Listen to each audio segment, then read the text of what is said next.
Stave 1. Marley's Ghost. Jacob Marley was dead to begin with. There is no doubt whatever about that. The register of his burial was signed by the clergyman, the clerk, the undertaker, and the chief mourner. Scrooge signed it, and Scrooge's name was good upon change for anything he chose to put his hand to. Old Marley was dead as a doornail. Mind, I don't mean to say that I know of my own knowledge what there is particularly dead about a doornail. I, myself, might have been inclined to regard a coffin nail as the deadest piece of ironmongery in the trade. But the wisdom of our ancestors is in the simile, and my unhallowed hands shall not disturb it, or the country's done for. You'll therefore permit me to repeat, emphatically, that Marley was as dead as a doornail. Scrooge knew he was dead? Of course he did. How could it be otherwise? Scrooge and he were partners for I don't know how many years.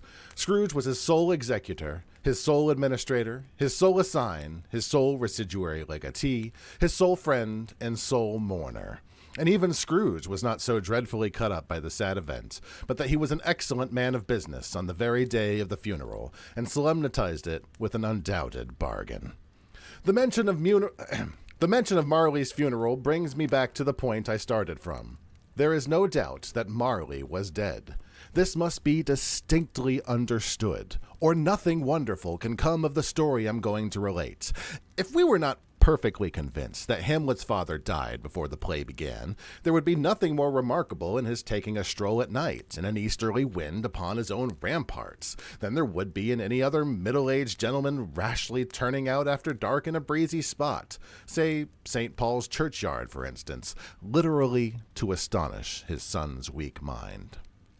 Scrooge never painted out old Marley's name. There it stood, years afterwards, above the warehouse door, Scrooge and Marley. The firm was known as Scrooge and Marley. Sometimes people new to the business called Scrooge, and sometimes Marley, but he answered to both names. It was all the same to him. Oh, but he was a tight-fisted hand at the grindstone, Scrooge, a squeezing, wrenching, grasping, scraping, clutching, covetous old sinner. Hard and sharp as flint, from which no steel had ever struck out generous fire, secret and self-contained, and solitary as an oyster. The cold within him froze his old features, nipped his pointed nose, shriveled his cheek, stiffened his gait, made his eyes red, his thin lips blue, and spoke out shrewdly in his grating voice. A frosty rime was on his head, and on his eyebrows and his wiry chin. He carried his own low temperature always about with him. He iced his office in the dog days of summer, and didn't thaw it 1 degree at Christmas. External heat and cold had little influence on Scrooge. No warmth could warm, no wintry wind chill him. No wind that blew was bitterer than he, no falling snow was more intent upon its purpose, no pelting rain less open to entreaty. Foul weather didn't know where to have him. The heaviest rain and snow and hail and sleet could boast over the advantage of him in only one respect. They often came down handsomely, and Scrooge never did. Nobody ever stopped him in the street to say, with gladsome looks, "My dear Scrooge, how are you? When will you come to see me?" No beggars implored him to bestow a trifle. No children asked him what it was o'clock. No man or woman ever once in all his life inquired the way to such and such a place of Scrooge. Even the blind men's dogs appeared to know him, and when they saw him coming on, would tug their owners into doorways and up courts, and then would wag their tails as though to say, "No eye at all is better than an evil eye, dog master." But what did Scrooge care? It was the very thing he liked. To edge his way along the crowded paths of life, warning all human sympathy. Ever to keep its distance was what the knowing ones called nuts to Scrooge. Once upon a time, in all the good days of the year, on Christmas Eve, old Scrooge sat busy in his counting-house. It was cold, bleak, biting weather, foggy withal, and he could hear the people in the court outside go wheezing up and down, beating their hands upon their breasts and stamping their feet upon the pavement stones to warm them. The city clocks had only just gone 3, but it was quite dark already. It had not been light all day, and candles were flaring in the windows of the neighboring houses like ruddy smears upon the palpable brown air. The fog came pouring in at every chink and keyhole, and was so dense without that although the court was of the narrowest, the houses opposite were mere phantoms. To see the dingy cloud come drooping down, obscuring everything, one might have thought that Mother Nature lived close by and was brewing the stuff on a large scale. The door of Scrooge's counting house was open, that he might keep an eye upon his clerk, who was in a dismal little cell beyond, a sort of tank, and copying letters. Scrooge had a very small fire, but the clerk's fire was so much smaller that it looked like one coal. But he couldn't replenish it, for Scrooge kept this coal box in his own room, and so surely as the clerk came in with the shovel, the master predicted that it would be necessary for them to part. Wherefore the clerk put on his white comforter, and tried to warm himself at the candle, in which effort, not being a man of strong imagination, he failed. "A Merry Christmas, Uncle!" cried a cheerful voice. It was the voice of Scrooge's nephew, who came upon him so quickly that it was his first intimation he had of his approach. "And God save you!" "Bah!" said Scrooge. "Humbug!" He had so heated himself with rapid walking in the fog and frost, this nephew of Scrooge's, that he was all in a glow. His face was ruddy and handsome. His eyes sparkled, and his breath was a gale of icy smoke as he replied, "Christmas? A humbug, Uncle? You don't mean that, I'm sure." "I do. Merry Christmas. What right have you to be merry? What reason have you to be merry? You're poor enough." "Come, then. What right have you to be dismal? What reason have you to be morose? You're rich enough." Scrooge, having no better argument ready on the spur of the moment, said, "Ah!" again, and followed it up shortly thereafter with a mumbled, "Humbug." "Don't be cross, Uncle." "What else can I be, when I live in a world of fools as this? Merry Christmas! Out upon Merry Christmas! What's Christmas time to you but a time for paying bills without money? A time for finding yourself a year older and not an hour richer? A time for balancing your books and having every item in 'em a round dozen months presented dead against you? If I could work my will, every idiot who goes about with Merry Christmas on his lips should be boiled in his own pudding and buried with a stake of holly through his heart. He should." "Uncle," pled his nephew. "Nephew, keep Christmas in your own way and let me keep it in mine." "Keep it? But you don't keep it."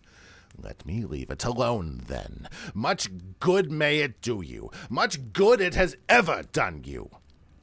"There are many things from which I might have derived good, by which I have not profited. I dare say Christmas among the rest. But I am sure I have always thought of Christmas time when it has come around, apart from the veneration due to its sacred name and origin, if there's anything belonging to it could be apart from that, as a good time, a kind, forgiving, charitable, pleasant time. This is the only time I know of in the long calendar of the year when men and women seem by one consent to open their shut-up hearts freely and to think of people below them as if they were really fellow passengers to the grave and not another race of creatures bound on other journeys. And therefore, Uncle, though it has never put a scrap of gold or silver in my pocket, I believe it has done me good and will do me good, and I say God bless it." The clerk in the tank involuntarily applauded. Becoming immediately sensible of the impropriety, he poked at the pitiful fire, extinguishing the last frail spark forever. "Let me hear another sound from you, and you'll keep your Christmas by losing your situation." "You're quite a powerful speaker, sir," Scrooge added, turning back to his nephew. "I wonder you don't go into Parliament." "Don't be angry, Uncle. Come, dine with us tomorrow." Scrooge said that he would see him. Yeah, indeed he did. He went the whole length of the expression, and said that he would see him in that extremity first. "But why?" cried Scrooge's nephew. "Why did you get married?" "Because I fell in love." "Because you fell in love." growled Scrooge, as if that were the only thing in the world more ridiculous than a Merry Christmas. Good afternoon. Nay, Uncle, but you've never come to see me before that happened. Why give it as a reason for not coming now? Good afternoon. I ask nothing of you. I want nothing from you. Why can we not be friends? Good afternoon. I'm very sorry with all my heart to find you so resolute. We have never had any quarrel to which I've been a party. But I've made the trial an homage to Christmas, and I'll keep my Christmas humor to the last. So, a Merry Christmas, Uncle. Good afternoon. And a Happy New Year. Good afternoon. His nephew left the room without an angry word, notwithstanding. He stopped at the outer door to bestow the greetings of the season on the clerk, who, cold as he was warmer than Scrooge, for he returned them cordially. There's another fellow, muttered Scrooge, overhearing them. My own clerk, with 15 shillings a week, a wife and family, talking about a Merry Christmas. I retire to Bedlam. And letting Scrooge's nephew out, his clerk had let in 2 other people. They were portly couple, pleasant and jolly to behold, and now stood with their hats off in Scrooge's office. They had books and papers in their hands and bowed to him. Ah, Scrooge and Marley, I believe. Do I have the pleasure of addressing Mr. Scrooge or Mr. Marley? Mr. Marley has been dead these 7 years. He died 7 years ago, this very night. The gentlewoman smiled amiably as she presented her credentials. We have no doubt his liberality is well represented by his surviving partner. It certainly was, for they had been 2 kindred spirits. At the ominous word liberality, Scrooge frowned and shook his head, and handed the credentials back as the gentleman spoke once more. At this festive season of the year, Mr. Scrooge, it is more than usually desirable that we should make some slight provision for the poor and destitute, who suffer greatly at this present time. Many thousands are in want of common necessities. Hundreds of thousands are in want of common comforts, sir. Are there no prisons? Asked Scrooge. Plenty of prisons, Mr. Scrooge. And the union workhouses, are they still in operation? They are. Still, I wish I could say that they were not. The treadmill and the poor law are in full vigor, then? Both are very busy, sir. Oh, I was afraid from what you said at first that something had occurred to stop them in their useful course. I'm very glad to hear otherwise. Coughing into his waistcoat, the gentleman continued, Under the impression that they scarcely furnish Christian cheer or mind or body to the multitude, some of us are endeavoring to raise a fund to buy meat and drink and other means of warmth for the poor. We chose this time because it is a time of all others when want is keenly felt and abundance rejoices. What shall I put you down for? Nothing. Nothing? You wish to be anonymous? I wish to be left alone. Since you ask what I wish, madam, that is my answer. I don't make merry myself at Christmas, and I cannot afford to make idle people merry. I help to support the establishments I've mentioned. They cost enough, and those who are badly off must go there. Many cannot go there, and many more would rather die. If they would rather die, then they'd better do it and decrease the surplus population. Besides, and excuse me, but that is not my business. You might make it your business. It is not my business. It's enough for a man to understand his own business and not to interfere with other people's. Mine occupies me constantly. Good afternoon. Seeing clearly that it'd be useless to pursue their point, the couple withdrew. Scrooge resumed his labors with an improved opinion of himself and a more facetious temper than was usual with him.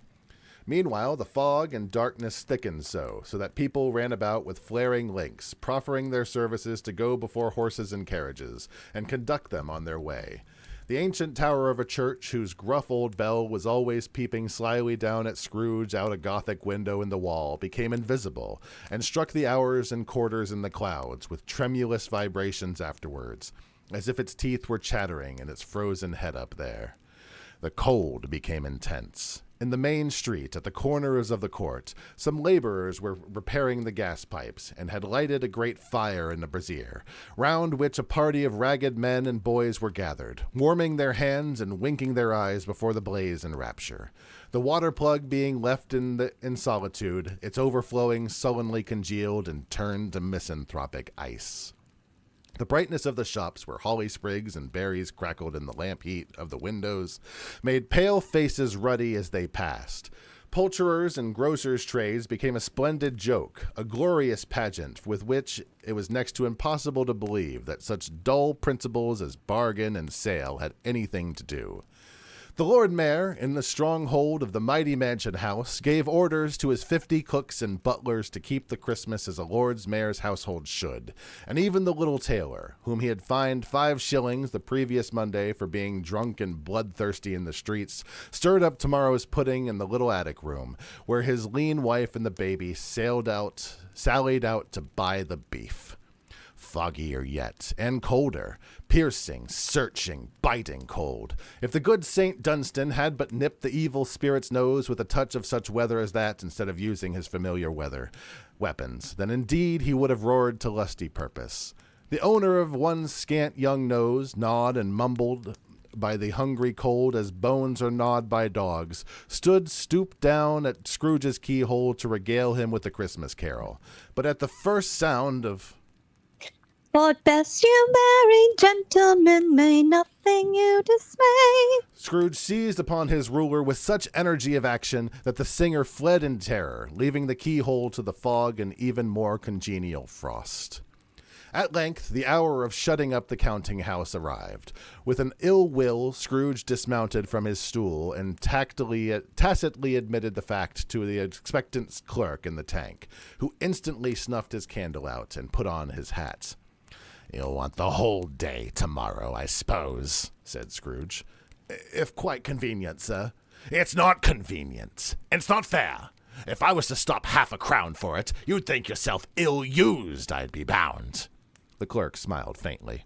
"And yet, you don't think me ill-used when I pay a day's wages for no work." The clerk observed that it was only once a year. "A poor excuse for picking a man's pocket every 25th of December. But I suppose you must have the whole day. Be here all the earlier the next morning." The clerk promised that he would, and Scrooge walked out with a growl. The office was closed in a twinkling, and the clerk, with the long ends of his white comforter dangling below his waist, for he boasted no greatcoat, went down a slide of ice on Cornhill at the end of a lane of boys 20 times, in honor of it being Christmas Eve. He then ran home to Camden Town as hard as he could to play at blind man's bluff. Scrooge took his melancholy dinner in his usual melancholy tavern, and having read all the newspapers and beguiled the rest of the evening with his banker's book, went home to bed. He lived in chambers which had once belonged to his deceased partner.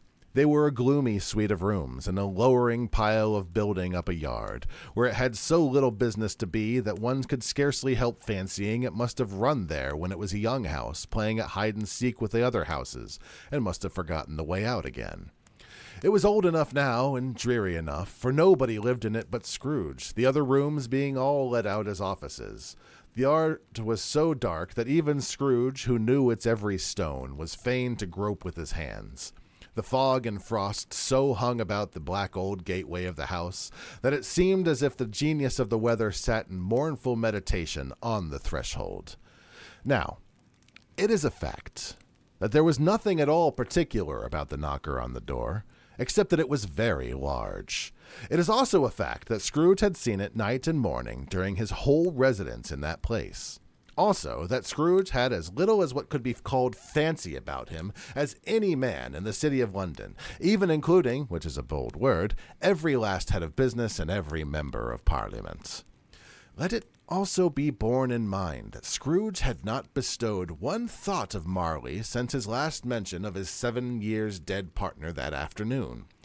And then, let any man explain to me, if he can, how it happened that Scrooge, having his key in the lock of the door, saw in the knocker, without its undergoing any intermediate process of change, not a knocker, but Marley's face.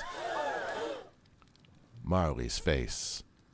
It was not an impenetrable shadow as the other objects in the yard were, but had a dismal light about it, like a bad lobster in a dark cellar.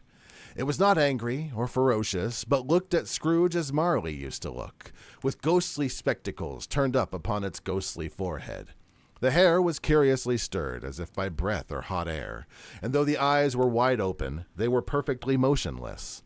That, and its livid color, made it horrible. But its horror seemed to be in spite of the face and beyond its control, rather than a part of its own expression. As Scrooge looked fixedly on this phenomenon, it was a knocker again. To say that he was not startled, or that his blood was not conscious of a terrible sensation to which had been a stranger from infancy, would be untrue. But he put his hand upon the key he'd relinquished, turned it sturdily, walked in, and lighted his candle. He did pause, with a moment's irresolution, before he shut the door, and he did look cautiously behind it first, as if he half expected to be terrified with the sight of Marley's pigtail sticking out into the hall. But there was nothing on the back of the door except the screws and nuts that held the knocker on, so he said, "Humbug," and closed it with a bang.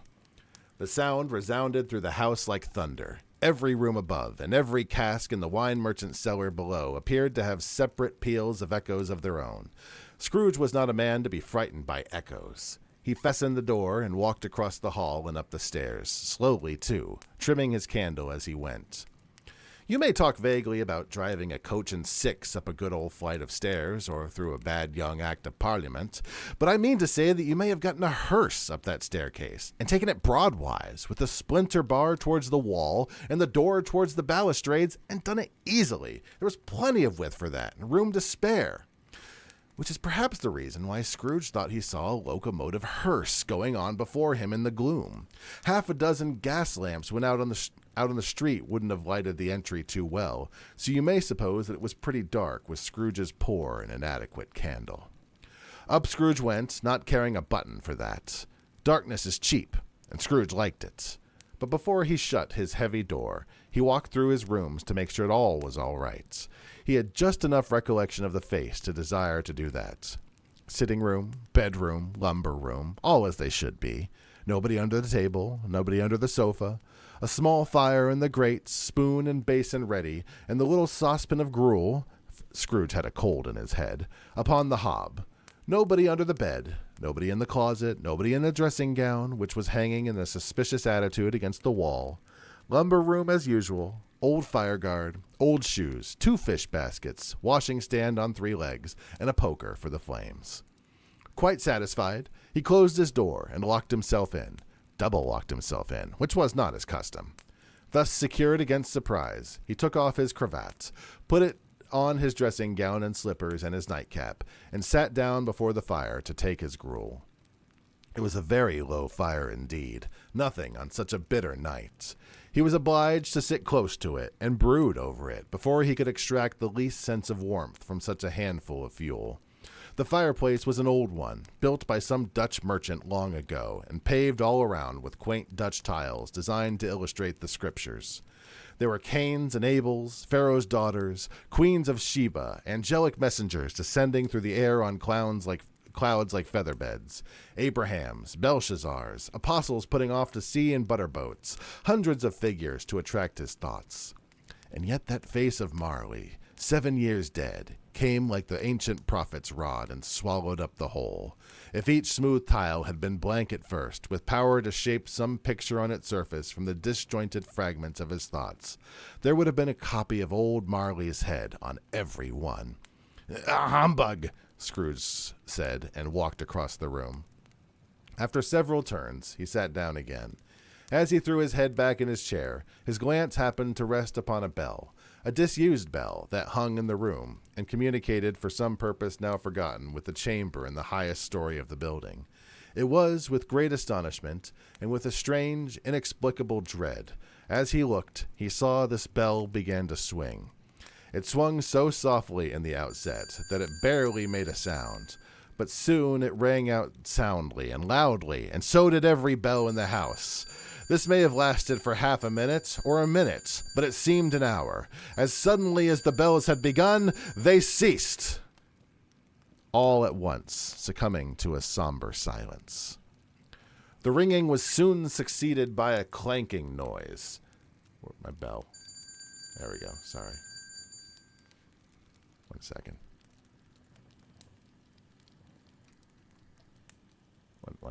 One second. Sorry. The ringing was soon succeeded by a clanking noise deep down below, as if some person was dragging a heavy chain over the casks in the wine merchant's cellar.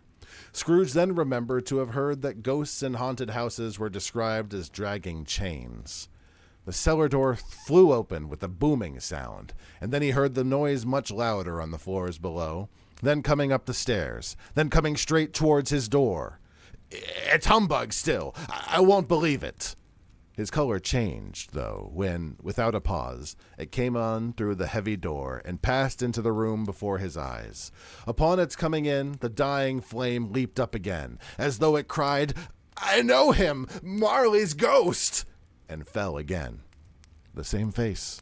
The very same. Marley in his pigtail, usual waistcoat, tights, and boots, the tassels on the latter bristling like his pigtail, and his coat skirts, and the hair upon his head, and wound about him like a tail. The chain he drew was clasped about his middle. It was long and wound about him like a tail, and it was made, for Scrooge observed it closely, of cash boxes, keys, padlocks, ledgers, deeds, and heavy purses wrought in steel. His body was transparent, so that Scrooge, observing him, and looking through his waistcoat, could see the 2 buttons on his coat behind. Scrooge had often heard that Marley had no bowels, but he had never believed it until now. No, nor did he believe it even now, though he looked the phantom through and through and saw it standing before him, though he felt the chilling influence of its death-cold eyes, and marked the very texture of the folded kerchief bound around its head and chin, which wrapper he had not observed before. He was still incredulous, and fought against his senses. "How now? What do you want with me?" "Much." Marley's voice. No doubt about it. Who are you?" "Ask me who I was." "Who were you, then? You're particular, for a shade." Scrooge was going to say, "to a shade," but substituted this as more appropriate. "In life, I was your partner, Jacob Marley." Can you sit down?" "I can." "Do it, then." Scrooge asked the question because he didn't know whether a ghost so transparent might find himself in a condition to take a chair, and felt that in the event of its being impossible, it might involve the necessity of an embarrassing explanation. But the ghost sat down on the opposite side of the fireplace as if he were quite used to it. "You don't believe in me," observed the apparition. "I don't." "What evidence would you have of my reality beyond that of your senses?" "I don't know." "Why do you doubt your senses?" "Because a little thing affects them. A slight disorder of the stomach makes them cheat. You may be an undigested bit of beef, a blot of mustard, a crumb of cheese, a fragment of underdone potato. There's more of gravy than of grave about you, whatever you are." Scrooge was not much in the habit of cracking jokes, nor did he feel in his heart by any means waggish then. The truth is that as he tried to be smart as a means of distracting his own attention and keeping down his terror, for the specter's voice disturbed the very marrow in his bones. To sit, staring at those fixed glazed eyes in silence for a moment, would play, Scrooge felt, the very deuce with him. There was something very awful, too, in the specter's being provided with an infernal atmosphere of its own. Scrooge could not feel it himself, but this was clearly the case. For though the ghost sat perfectly motionless, its hair and skirts and tassel were still agitated as by the hot vapor from an oven. "You see this toothpick?" Scrooge said, returning quickly to the charge, for the reason just assigned, and wishing, though it was only for a second, to divert the vision's stony gaze from himself. "I do." "You're not looking at it." "But I see it, notwithstanding." Well, I have but to swallow this, and be for the rest of my days persecuted by a legion of goblins, all of my own creation. Humbug, I tell you, humbug! At this, the spirit raised just a frightful cry, and shook its chain with such a dismal and appalling noise that Scrooge held on tight to his chair to save himself from falling in a swoon. But how much greater was his horror, when the phantom, taking off the bandage round its head, as if it were too warm to wear indoors, its lower jaw dropped down upon its breast. Scrooge fell upon his knees, and clasped his hands before his face. "Mercy, dreadful apparition, why do you trouble me? Man of the worldly mind, do you believe in me or not?" "I do. I must. But why do spirits walk the earth, and why do they come to me?" "It is required of every man that the spirit within him should walk abroad among his fellow men, and travel far and wide. And if that spirit goes not forth in life, it is condemned to do after death. It is doomed to wander through the world. Oh, woe is me, and witness what it cannot share, but might have shared on earth, and turned to happiness."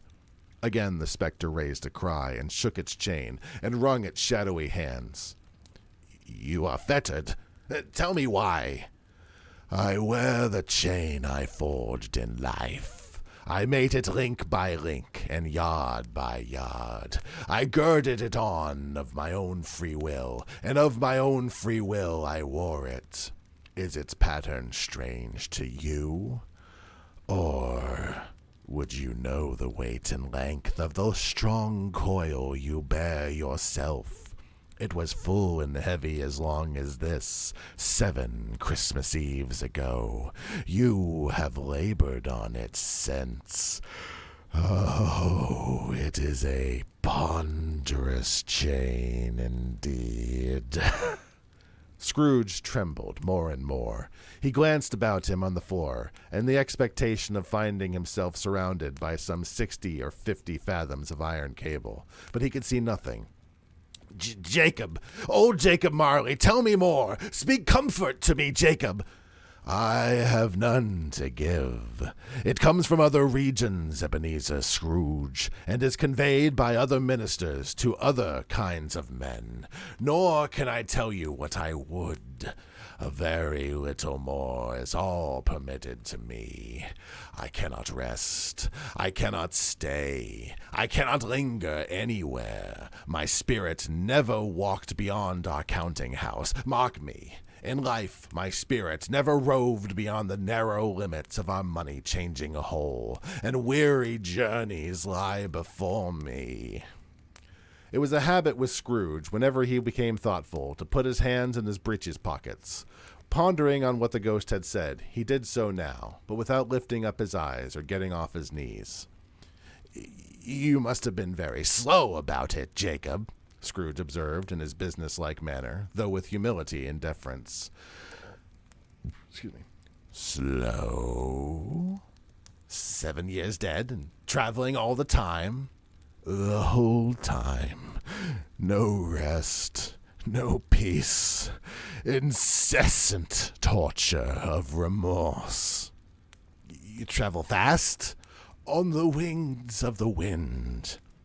You might have gone over a great quantity of ground in 7 years. The ghost, upon hearing this, set up another cry, and clanked its chain so hideously in the dead silence of the night that its ward would have been justified in indicting it for a nuisance. Oh, captive bound and double ironed, not to know that ages of incessant labor by immortal creatures for this earth must pass into eternity before the good of which it is susceptible is all developed, not to know that any Christian spirit working kindly in its little sphere, whatever it may be, will find its mortal life too short for its vast means of usefulness, not to know that no space of regret can make amends for one's life opportunities misused. Yet such was I. Oh, such was I. Scrooge, who now began to apply this to himself, stammered, But you were always a good man of business, Jacob. Business! Mankind was my business. The common welfare was my business. Charity, mercy, forbearance, and benevolence were all my business. The dealings of my trade were but a drop of water in the comprehensive ocean of my business. It held up its chain at arm's length, as if that were the cause of all its unavailing grief, and flung it heavily upon the ground again. At this time of the rolling year, I suffer most. Why did I walk through the crowds of fellow beings with my eyes turned down, and never raise them to that blessed star which led the wise men to a poor abode? Were there no poor homes to which its light could have conducted me? Scrooge was very dismayed to hear the spectre going on at this rate, and began to quake exceedingly. How is it that I appear before you now in a shape you can see I may not tell? I have sat invisible beside you many and many a day. That is no light part of my penance. It was not an agreeable idea. Scrooge shivered and wiped the perspiration from his brow as Marley went on. Hear me! My time is nearly gone. I will, but don't be hard upon me. Don't be flowery, Jacob, pray. I am here tonight to warn you that you might have a chance yet, a hope of escaping my fate, a chance and hope of my procuring Ebenezer. You are always a good friend to me, Jacob. Thank ye. You will be haunted by 3 spirits. Scrooge's countenance fell almost as low as the ghost had done. Is that the chance you had mentioned, Jacob? The hope you had mentioned? It is. I think I'd rather not. Without their visits, you cannot hope to shun the path I tread. Expect the first tomorrow, when the bell tolls 1. Couldn't I take them all at once and have it over, Jacob? Expect the second on the next night at the same hour, the third upon the next night when the last stroke of 12 has ceased to vibrate. Look to see me no more, and look that, for your own sake, you remember what has passed between us. When it had said these words, the spectre took its wrapper from the table and bound it round its head as before. Scrooge knew this by the smart sound its teeth made when the jaws were brought together by the bandage. He ventured to raise his eyes again and found his supernatural visitor confronting him in an erect attitude, with its chain wound over and about its arm. The apparition walked backward from him, and at every step it took, the window raised itself a little, so that when the spectre reached it, it was wide open. It beckoned Scrooge to approach, which he did. When they were within 2 paces of each other, Marley's ghost held up its hand, warning him to go no nearer. Scrooge stopped. Not so much in obedience as in surprise and fear, for on the raising of the hand he became sensible of confused noises in the air, incoherent sounds of lamentation and regret, wailings inexpressibly sorrowful and self-accusatory. The spectre, after listening for a moment, joined in the mournful dirge and floated out in the bleak, dark night. Scrooge followed to the window, desperate in his curiosity. He looked out. The air was filled with phantoms, wandering hither and thither in restless state, and moaning as they went. Every one of them wore chains like Marley's ghost. Some few, they might be guilty governments, were linked together. None were free. Many had been personally known to Scrooge in their lives. He had become quite familiar with one old ghost in a white waistcoat, with a monstrous iron safe attached to its ankle, who cried piteously at being unable to assist a wretched woman with an infant, whom it saw below in a doorstep. The misery with them all was clearly that they sought to interfere for good in human matters, and had lost the power forever. Whether these creatures faded into mist, or mist enshrouded them, he could not tell. But they and their spirit voices faded together, and the night became as it had been when he walked home. Scrooge closed the window and examined the lock by which the ghost had entered. It was double locked, as he had locked it with his own hands. The bolt was undisturbed. He tried to say, "Humbug," but stopped at the first syllable. and being from the emotion he'd undergone, or the fatigues of the day, or his glimpse of the invisible world, or the dull conversation of the ghost, or the lateness of the hour, much in need of repose, went straight to bed without undressing, and fell asleep upon the instant. If you don't travel abroad, you'll have to be a ghost. Yeah, kinda. Yeah, it's basically one of those. You've really got to travel if you want to be if in life. It's just one of those things about ghosts, I guess. I'm gonna take a drink before we start the next stave.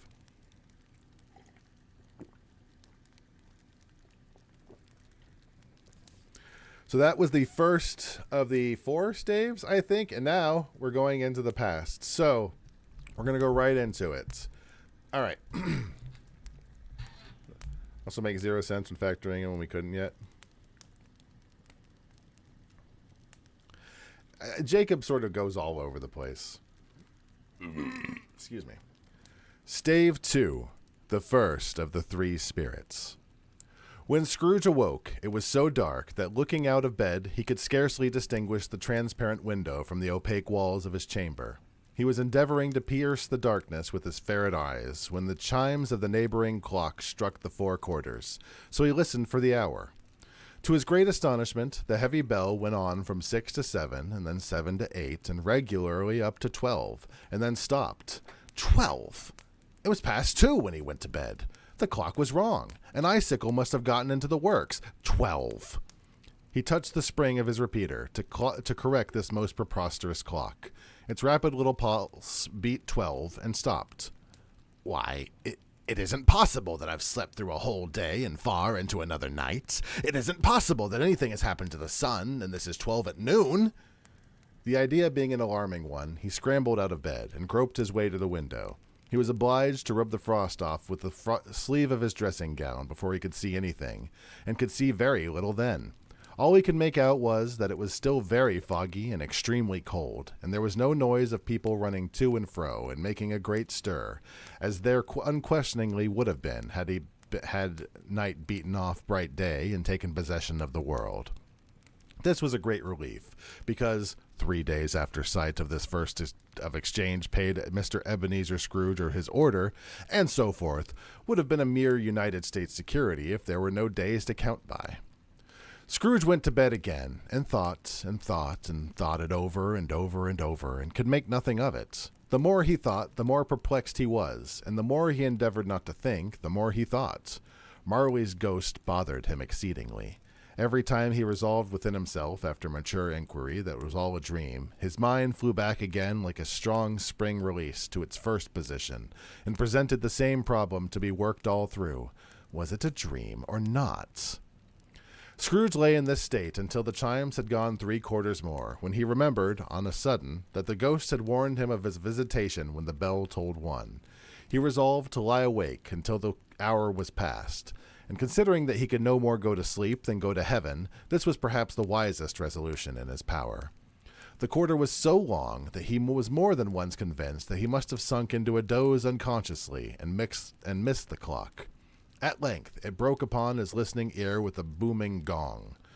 1 quarter past, said Scrooge, counting. Again, the boom echoed its din. 1/2 past, and again. 1/4 to it, and finally, once more. The hour itself, and nothing more. He spoke before the hour bell sounded, which it now did with a deep, dull, hollow, melancholy boom. Light flashed up in the room upon the instant, and the curtains of his bed were drawn. The curtains of his bed were drawn aside, I tell you, by a hand. Not the curtains at his feet, nor the curtains at his back, but those to which his face was addressed. The curtains of his bed were drawn aside, and Scrooge, starting up into a half-recumbent attitude, found himself face to face with the unearthly visitor who drew them, as close to it as I am to you, and I am standing in the spirit at your elbow. It was a strange figure, like a child, yet not so much like a child as an old man, viewed through some unnatural medium, which gave him the appearance of having receded from the view, and being diminished to a child's proportion. Its hair, which hung about its neck and down its back, was white as if with age, and yet the face had not a wrinkle in it, and the tenderest bloom was on the skin. The arms were very long and muscular, the hands the same, as if as if its hold were of uncommon strength. Its legs and feet, most delicately formed, were, like its upper members, bare. It wore a tunic of the finest, purest white, and round its waist was bound a lustrous belt, the sheen of which was beautiful. It held a branch of fresh green holly in its hand, and in singular contradiction of that wintry emblem, had its dress trimmed with summer flowers.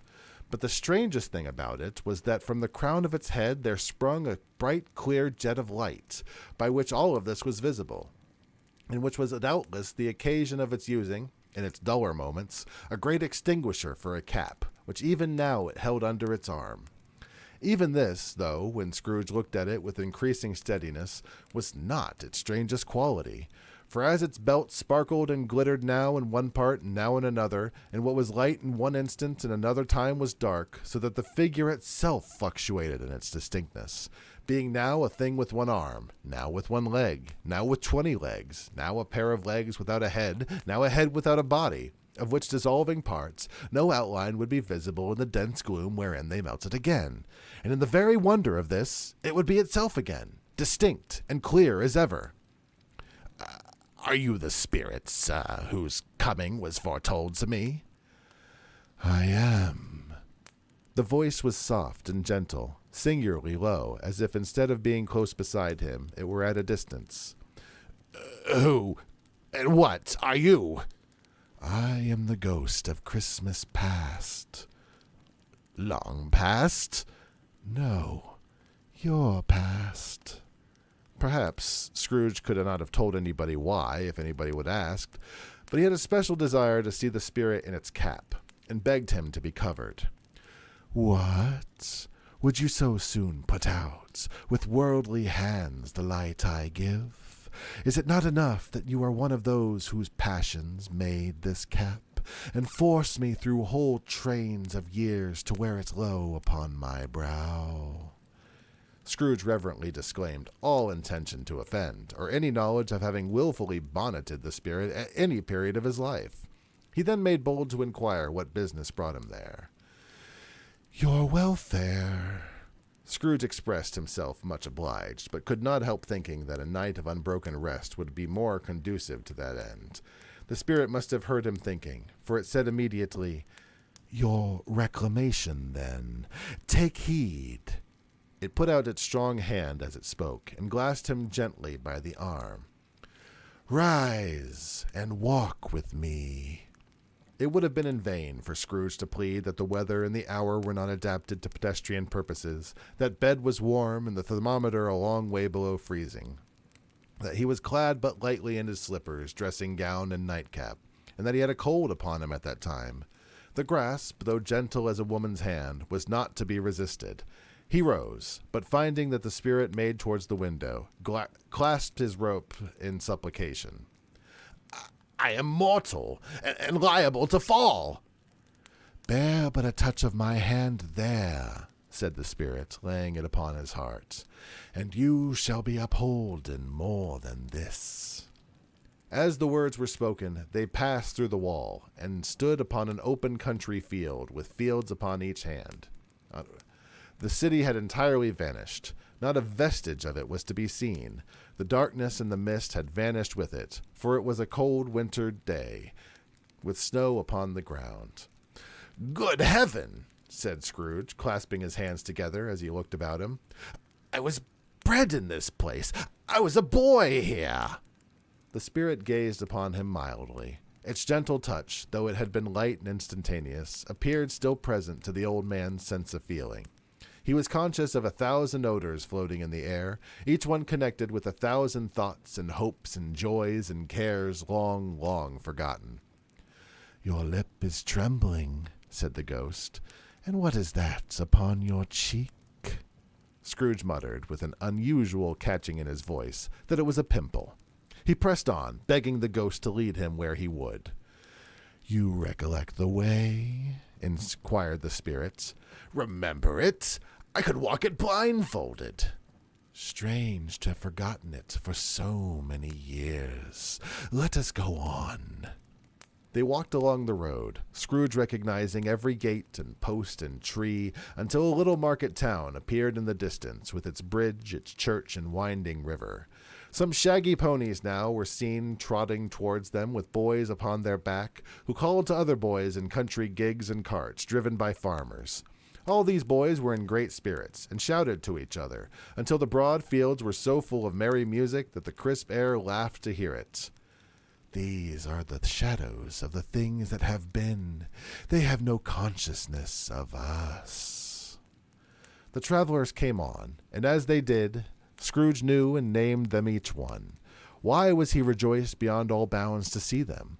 Why did his cold eye glisten and his heart leap up as they went past? Why was he filled with gladness when he heard them give each other Merry Christmases, as he parted at crossroads and byways for their several homes? What was Merry Christmas to Scrooge? Out upon Merry Christmas! What good had it ever done to him? "The school is not quite deserted," said the ghost. "A solitary child, neglected by his friends, is left there still." Scrooge said he knew it, and he sobbed. They left the high road by a well-remembered lane, and soon approached a mansion of dull red brick, with a little weathercock-surmounted cupola on the roof, and a bell hanging in it. It was a large house, but one of broken fortunes, for the spacious offices were little used. Their walls were damp and mossy, their windows broken, and their gates decayed. Fowls clucked and strutted in the stables, and the coach-houses and sheds were overrun with grass. Nor was it more retentive of its ancient state within, for entering the dreary hall and glancing through the open doors of many rooms, they found them poorly furnished, cold, and vast. There was an earthy savor in the air, a chilly bareness in the place, which associated itself somehow with too much getting up by candlelight, and not too much to eat.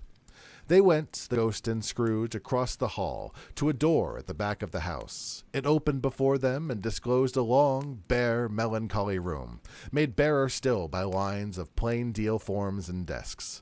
At one of these, a lonely boy was reading near a feeble fire, and Scrooge sat down upon a form and wept to see his poor, forgotten self as he used to be. Not a latent echo in the house, not a squeak and scuffle from the mouse behind the paneling, not a drip from the half-thawed waterspout in the dull yard beyond, not a sigh among the leafless boughs of one despondent poplar, nor the idle swinging of an empty storehouse door, nor the clicking in the fire, but fell upon the heart of Scrooge with softening influence, and gave a freer passage to his tears. The spirit touched him in the arm, and pointed to his younger self, intent upon his reading. Suddenly, a man in foreign garments, wonderfully real and distinct to look at, stood outside the window, with an axe stuck in his belt, and leading an ass laden with wood by the bridle. "Why, it's Ali Baba! It's dear old honest Ali Baba! Yes, I know. One Christmas time, when yonder solitary child was left here all alone, he did come, for the first time, just like that.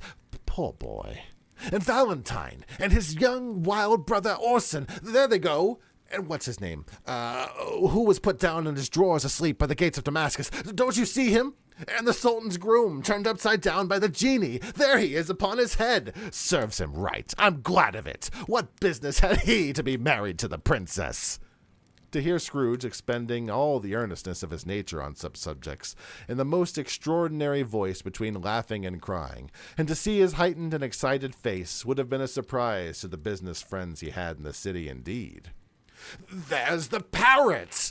Green body and yellow tail, with a thing like a lettuce growing out the top of its head. There it is!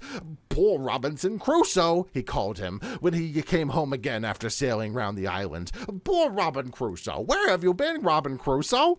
The man thought he was dreaming, but he wasn't. It was the parrot, you know. There goes Friday, running for his life to the little creek. "Hello! Whoop! Hello!" Then, with a rapidity of transition very foreign to his usual character, he said, in pity for his former self, "Poor boy," and cried again. "I wish," Scrooge muttered, putting his hand in his pocket and looking about him after drying his eyes with his cuff. "But it's too late now." "What is the matter?" "Nothing. Nothing. There was a girl singing a Christmas carol at my door last night. Like to have given her something, that's all." The ghost smiled thoughtfully and waved its hand, saying as it did so, "Let us see another Christmas." Scrooge's former self grew larger at the words, and the room became a little darker and more dirty. The panels shrunk and windows cracked, fragments of plaster fell out from the ceiling, and the naked laths were shown instead. But how all this was brought about, Scrooge knew no more than you do. He only knew that it was quite correct, that everything had happened so, that there he was, alone again, when all the little boys had gone home for the jolly holidays. Excuse me. He was not reading now, but walking up and down despairingly. Scrooge looked at the ghost, and with a mournful shaking of his head, glanced anxiously towards the door. It opened, and a little girl, much younger than the boy, came darting in, and putting her arms around his neck, and often kissing him, addressed him as her dear, dear brother. "I have come to bring you home, dear brother, to bring you home, home, home," said the child, clapping her tiny hands and bending down to laugh. "Home, little Fan," she cried out then, happily swinging around him as she continued. "Yes, home, for good and all, home forever and ever. Father is so much kinder than he used to be. That's home like heaven. He spoke so gently to me one dear night when I was going to bed that I was not afraid to ask him once more if he might come home. And he said, 'Yes, you should,' and sent me in a coach to bring you. And you're to be a man, and you're never to come back here. But first, we're to be together all Christmas long and have the merriest time in all the world." "You are quite a woman, little Fan." She clapped her hands and laughed, and tried to touch his head, but being too little, laughed again, and stood on tiptoe to embrace him. Then she began to drag him, in her childish eagerness, towards the door, and he, nothing loath to go, accompanied her. A terrible voice in the hall cried, "Bring down Master Scrooge's box there!" And in the hall appeared the schoolmaster himself, who glared on Master Scrooge with a ferocious condescension, and threw him into a dreadful state of mind by shaking hands with him. He then conveyed him and his sister to the veriest old well of a shivering best parlor that ever was seen, where the maps upon the wall and the celestial and terrestrial globes in the window were waxy with cold. There he produced a decanter of curiously light wine and a block of curiously heavy cake, and administered installments of those dainties to the young people, at the same time sending out a meager servant to offer a glass of something to the postboy, who answered that he thanked the gentleman, but if it was the same tap that he'd tasted before, he'd rather not. Master Scrooge's trunk being by this time tied to the top of the chaise, his children bade the schoolmaster goodbye right willingly, and getting into it, drove gaily down the garden sweep, the quick wheels dashing the hoarfrost and snow from the dark leaves of the evergreens like spray. "Always a delicate creature, whom a breath might have withered," said the ghost, "but she had a large heart." So she had. You're right. I'll not gainsay it, spirit. God forbid." "She died a woman, and had, I think, children." "One child." "True. Your nephew." Scrooge seemed uneasy in his mind, and answered briefly, "Yeah." Although they had been but that moment left the school behind them, they were now in the busy thoroughfares of a city, where shadowy passengers passed and repassed, where shadowy carts and coaches battled for the way, and all the strife and tumult of a real city were. It was made plain enough by the dressing of the shops that here too it was Christmas time again, but it was evening, and the streets were lighted up. The ghost stopped at a certain warehouse door. "Do you know this place?" "Know it? Was I not apprenticed here?" They went in. At sight of an old gentleman in a Welsh wig, standing behind such a high desk that if he'd been 2 inches taller, he might have knocked his head upon the ceiling, Scrooge cried out in great excitement, "Why, it's old Fezziwig!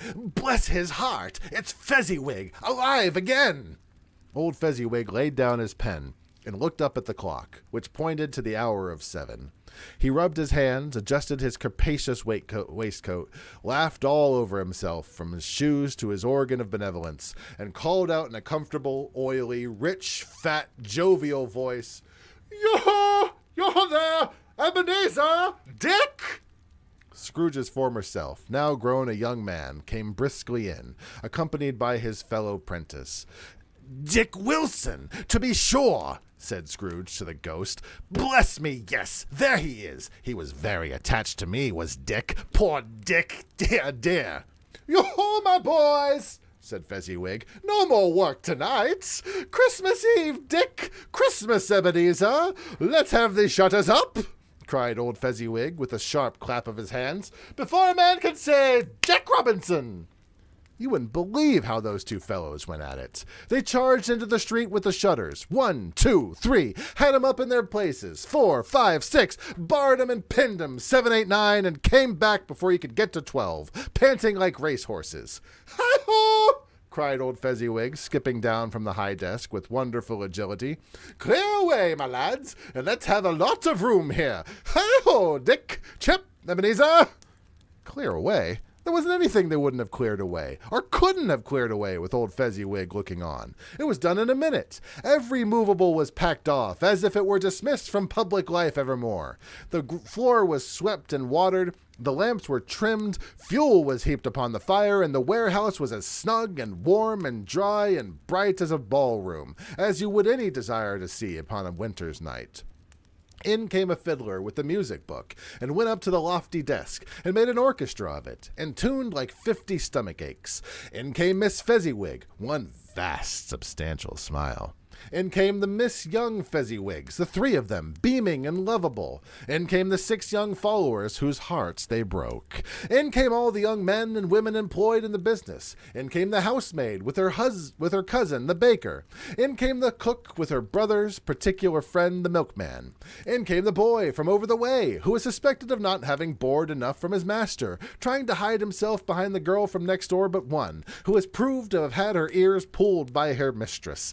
In they all came, one after another, some shyly, some boldly, some gracefully, some awkwardly, some pushing, some pulling. In they all came, anyhow and everyhow. Away they all went, 20 couple at once, hands half round back again as the other way, down the middle and up again, round in various stages of affectionate grouping. Old top couple always turning up in the wrong place, a new top couple starting off again as soon as they got there, all top couples at last, and not a bottom one to help them.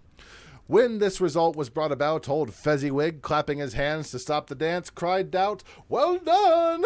And the fiddler plunged his hot face into a pot of porter, especially provided for that purpose.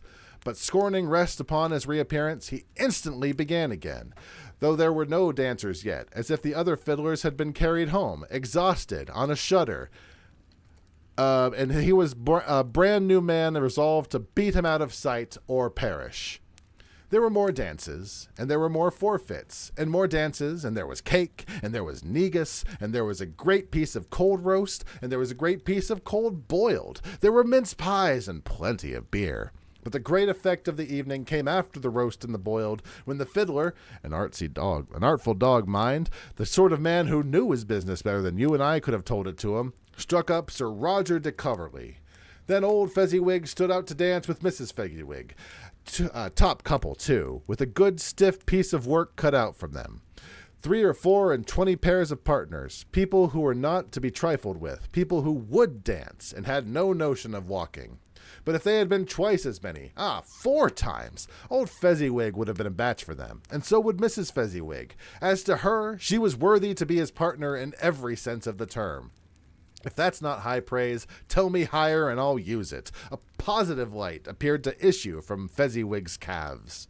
They shone in every part of the dance like moons. You couldn't have predicted at any given time what would become of them next. And when old Fezziwig and Mrs. Fezziwig had gone all through the dance, advance and retire, hold hands with your partner, bow and curtsy, corkscrew, thread the needle and back again to your place. Fezziwig cut so deftly that he appeared to wink with his legs, and came upon his feet again without a stagger. When the clock struck 11, this domestic ball broke up. Mr. and Mrs. Fezziwig took their stations, one on either side of the door, and shaking hands with every person individually as he or she went out, wished them or him or her a Merry Christmas. When everyone had retired but the 2 prentices, they did the same to them, and thus the cheerful voices died away, and the lads were left to their beds, which were under a counter in the back shop. During the whole of this time, Scrooge had acted like a man out of his wits. His heart and soul were in the scene, and with his former self, he corroborated everything, remembered everything, and enjoyed everything, and underwent the strangest agitation. It was not until now, when the bright faces of his former self and Dick were turned from them, that he remembered the ghost, and became conscious that it was fully looking upon him, while the light upon its head burnt very clear. "A small matter," said the ghost, "to make these silly folk so full of gratitude." "Small?" echoed Scrooge. The spirit signed to him to listen to the two apprentices, who were pouring out their hearts in praise of Fezziwig, and when he done so, said, "Why, is it not? He has spent but a few pounds of your mortal money, 3 or 4, perhaps. Is that so much that he deserves this praise?" "It isn't that, spirit," said Scrooge, heated by the remark, and speaking unconsciously like his former, not his latter self. "He has the power to render us happy or unhappy, to make our service light or burdensome, a pleasure or a toil. Say that his power lies in words and looks, and things so slight and insignificant that it is impossible to add and count 'em up. What then? The happiness he gives is quite as great as if it cost a fortune." He felt the spirit's glance and stopped. "What is the matter?" asked the ghost. "Nothing particular." "Something, I think." No, I should just like to say a word or two to my clock just now, that's all." His former self turned down the lamps, and he gave utterance to the wish, and Scrooge and the ghost again stood side by side in the open air. "My time grows short," observed the spirit. "Quick!" This was not addressed to Scrooge, or to any whom he could see, but it produced an immediate effect, for again Scrooge saw himself. He was older now, a man in the prime of life. His face had not the harsh and rigid lines of later years, but had begun to wear the signs of care and avarice. There was an eager, greedy, restless motion in the eyes, which showed the passion that had taken root, and where the shadow of the growing tree would fall. He was not alone, but sat by the side of a fair young girl in a mourning dress, in whose eyes there were tears, which sparkled in the light that shone out of the ghost of Christmas past. She spoke then. It matters little. To you, very little. Another idol has displaced me, and if it can cheer and comfort you in time to come, as I would have tried to do, I have no just cause to grieve. "What idol has displaced you?" A golden one. "This is the even-handed dealing of the world. There is nothing on which is so hard as poverty, and there is nothing it professes to condemn with such severity as the pursuit of wealth." You fear the world too much, Ebenezer. All your other hopes have merged into the hope of being beyond the chance of its sordid reproach. I have seen your nobler aspirations fall off one by one until the master passion, gain, engrosses you. Have I not? "What then? Even if I've grown so much wiser, what then? I'm not changed towards you." At the sudden shake of her head, he continued, "Am I?" Our contract is an old one. It was made when we were both poor and content to be so, until in a good season we could improve our worldly fortune by our patient industry. You are changed. When it was made, you were another man. "I was a boy." Your own feeling tells you that you are not what you are, but I am. That which promised happiness when we were one in heart is fraught with misery now that we are two. How often and keenly have I thought of this, I will not say. It is enough that I have thought of it and can release you. "Have I ever sought release?" In words? No, never. "In what then?" In a changed nature, in an altered spirit, in another atmosphere of life, another hope as its great end, and everything that made my love have any worth or value in your sight. If this had never been between us, tell me, would you seek me out and try to win me now? No. He seemed to yield to the justice of this supposition in spite of himself. But he said, with a struggle, "You think not?" I would gladly think otherwise if I could. Heaven knows.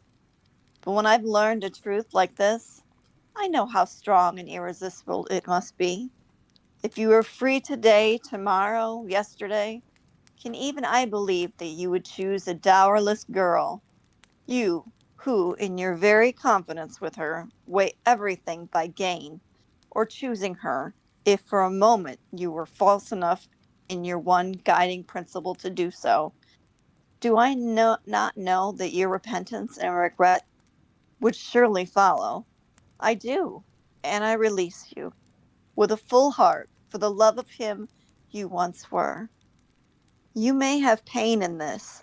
The memory of what is past half makes me hope you will.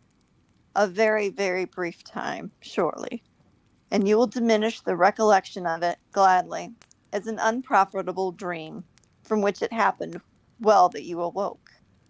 May you be happy in the life you have chosen, Ebenezer. She left him, and they parted. "Spirit," Scrooge cried, "show me no more. Conduct me home. Why do you delight to torture me?"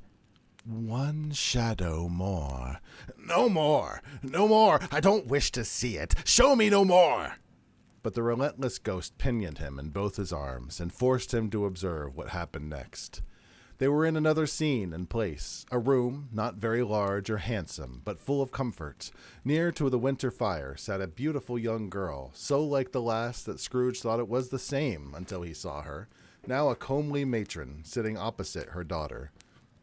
The noise in this room were perfectly tumultuous, for there was more children there than Scrooge in his agitated state of mind could count.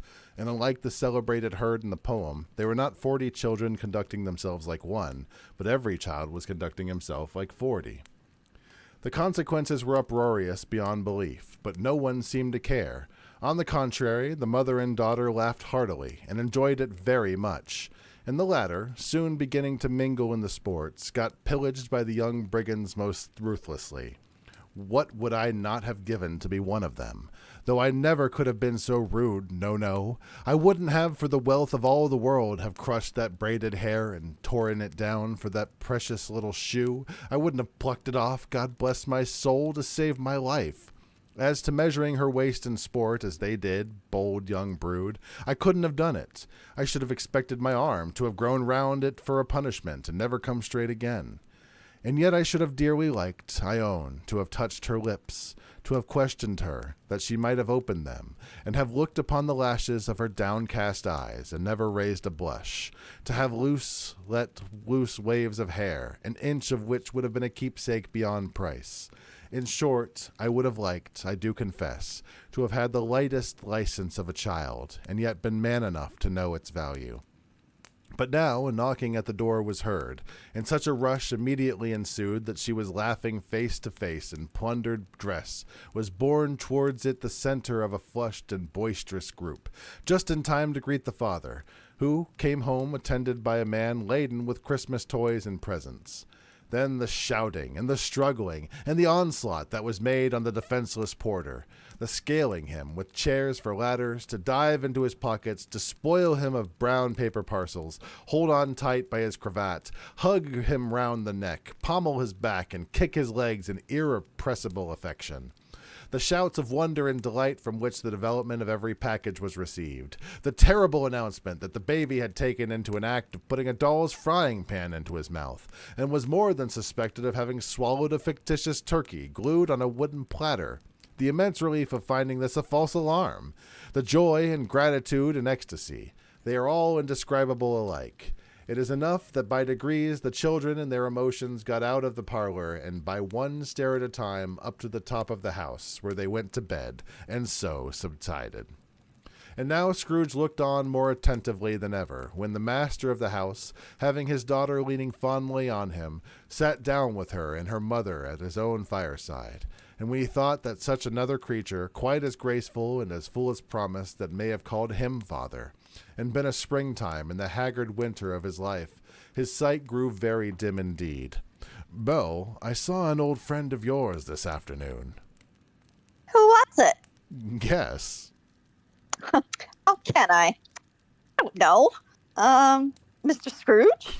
Mr. Scrooge it was, as I passed his office window, and as it was not shut up, and he had a candle inside, I could scarcely help seeing him. His partner lies on the point of death, I hear, and there he sat quite alone in the world, I do believe. Spirits, said Scrooge in a broken voice, remove me from this place. I told you that these were the shadows of things that have been, that they are what they are. Do not blame me. Remove me! I cannot bear it! He turned upon the ghost, and seeing that it looked upon him with a face, in which were some strange way there were fragments of all the faces it had shown him, wrestled with it. Leave me! Take me back! Haunt me no longer! In the struggle, if that can be called a struggle in which the ghost, with no visible resistance on its own part, was undisturbed by any effort of its adversary, Scrooge observed that its light was burning high and bright, and dimly connecting that with its influence over him. He seized the extinguisher cap, and by a sudden action pressed it down upon his head. The spirit dropped beneath it so that the extinguisher covered his whole form. But though Scrooge pressed it down with all his force, he could not hide the light, which streamed from under it in an unbroken flood upon the ground.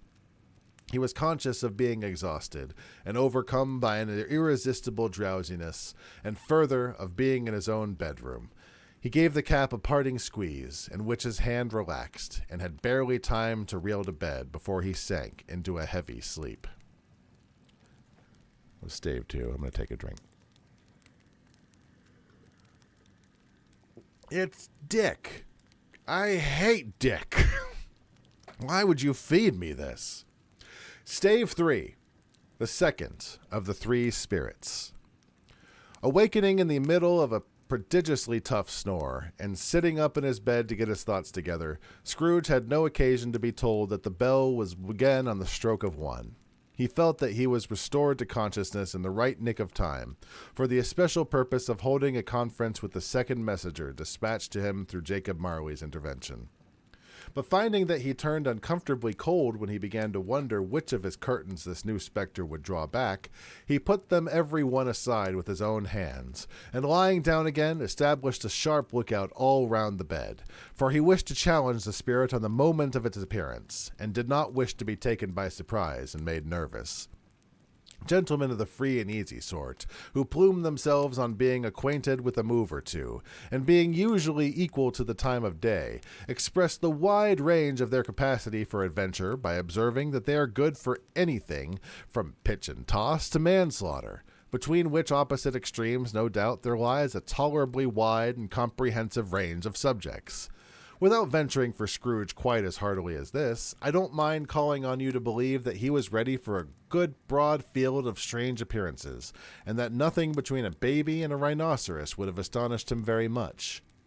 Now, being prepared for almost anything, he was not by any means prepared for nothing, and consequently, when the bell struck 1 and no shape appeared, he was taken with a violent fit of trembling.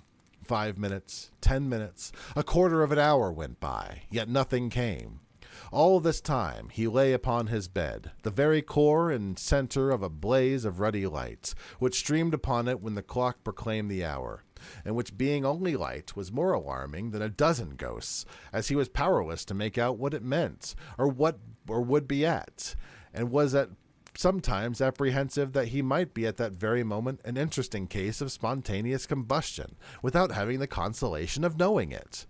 At last, however, he began to think, as you or I would have thought at first, for it is always the person not in the predicament who knows what ought to be done in it, and would unquestionably have done it too.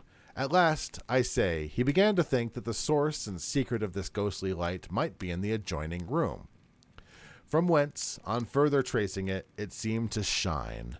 This idea taking full possession of his mind, he got up softly and shuffled in his slippers to the door. The moment Scrooge's hand was on the lock, a strange voice called him by his name and bade him enter. He obeyed. It was his own room. There was no doubt about that, but it had undergone a surprising transformation. The walls and ceiling were so hung with living green that it looked a perfect grove, from every part of which bright, gleaming berries glistened. The crisp leaves of holly, mistletoe, and ivy reflected back the light, as if so many little mirrors had been scattered there. And such a mighty blaze went roaring up the chimney, as that dull petrification of a hearth had never known in Scrooge's time, or Marley's, or for many and many a winter season gone. Heaped upon the floor to form a kind of throne were turkeys, geese, game, poultry, brawn, great joints of meat, suckling pigs, long wreaths of sausages, mince pies, plum puddings, barrels of oysters, red hot chestnuts, cherry-cheeked apples, juicy oranges, luscious pears, immense twelfth cakes, and seething bowls of punch that made the chamber dim with their delicious steam. In easy state upon this couch there sat a jolly giant, glorious to see, who bore a glowing torch, in shape not unlike Plenty's horn, and held it up, high up, to shed its light on Scrooge, as he came peeping round the door. His booming voice was like a horn, vibrant and triumphant. Come in, and know me better, man." Scrooge entered timidly, and hung his head before the spirit.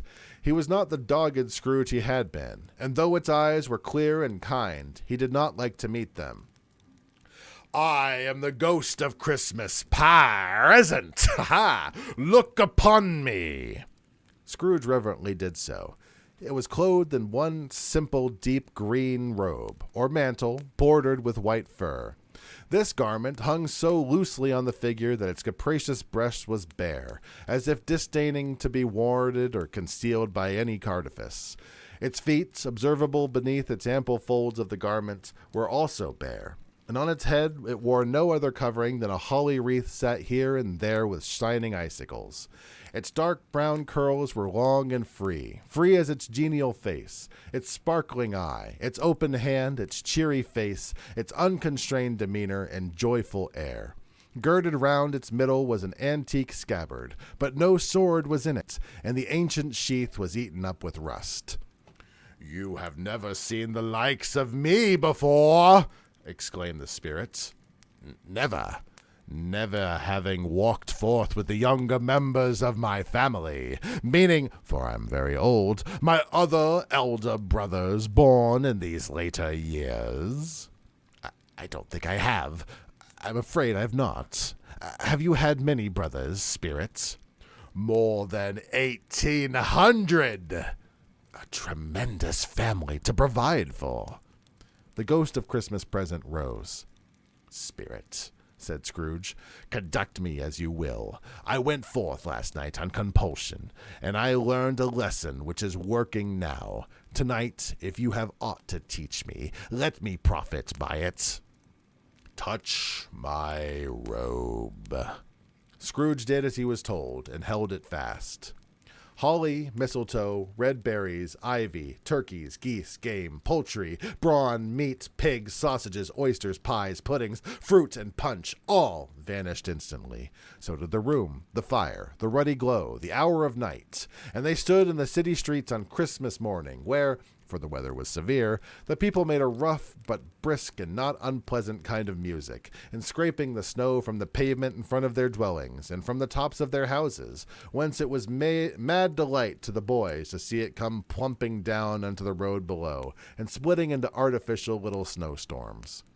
The house fronts looked black enough, and the windows blacker, contrasting with the smooth white sheet of snow upon the roofs, and the dirtier snow upon the ground, which last deposit had been plowed up in deep furrows by the heavy wheels of carts and wagons, furrows that crossed and recrossed each other hundreds of times where the great streets branched off, and made intricate channels, hard to trace in the thick yellow mud and icy water. The sky was gloomy, and the shortest streets were choked up with a dingy mist, half thawed, half frozen, which heavier particles descended in a shower of sooty atoms, as if all the chimneys in Great Britain had by one consent caught fire and were blazing away to their deep heart's content.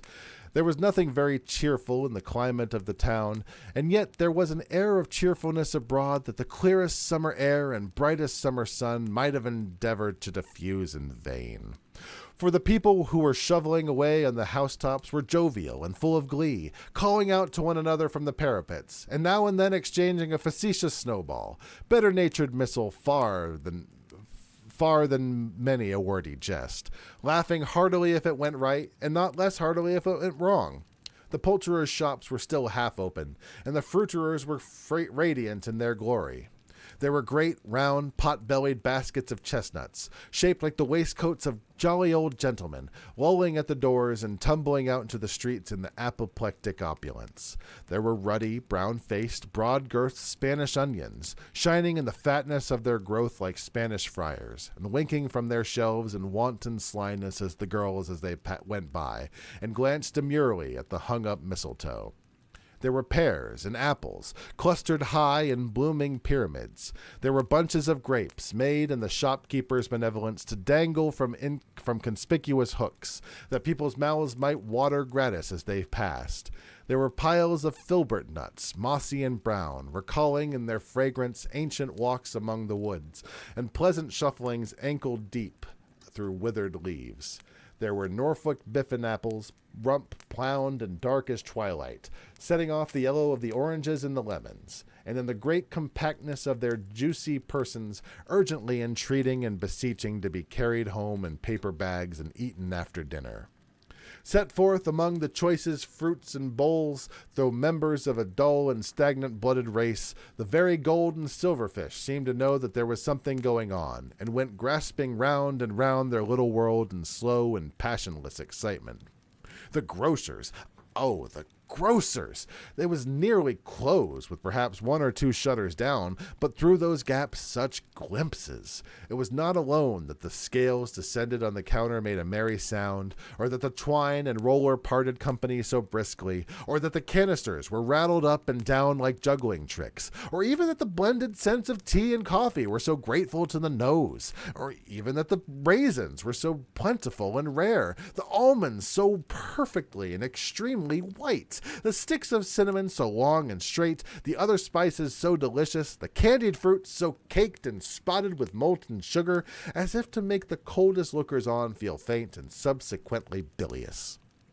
Nor was it that the figs were moist and pulpy, or that the French plums blushed in the modest tartness from their highly decorated boxes, or that everything was good to eat in its Christmas dress.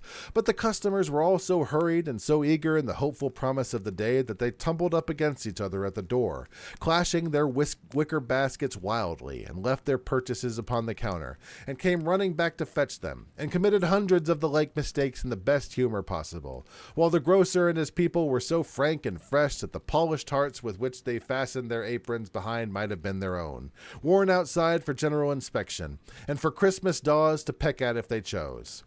But soon the steeples called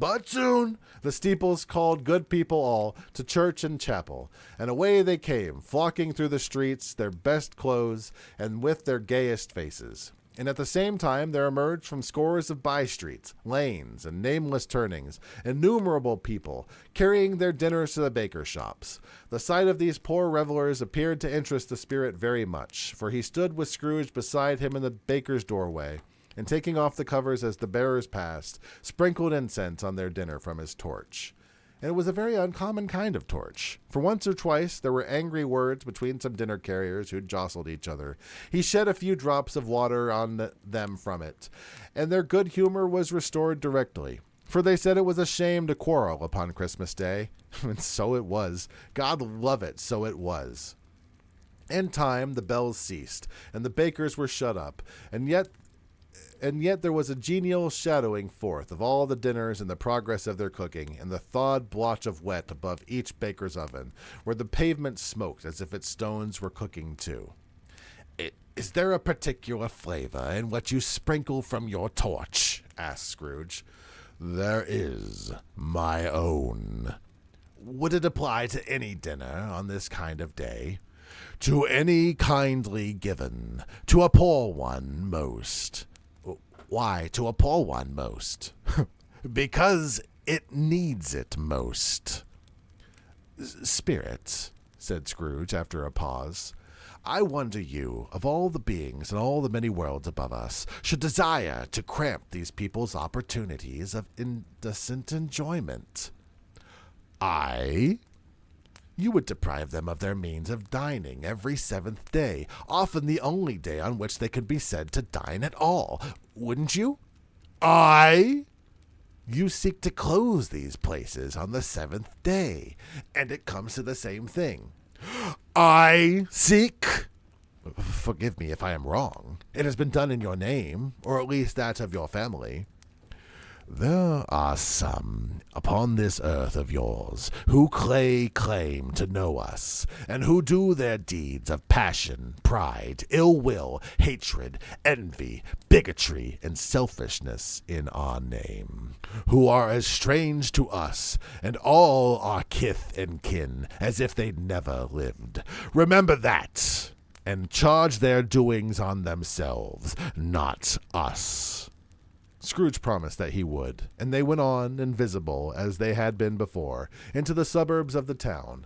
It was a remarkable quality of the ghost, which Scrooge has observed at the banker's, that notwithstanding his gigantic size, he could accommodate himself to any place with ease, and that he stood beneath a low roof quite as gracefully and like a supernatural creature as it was possible he could have done so in any lofty hall.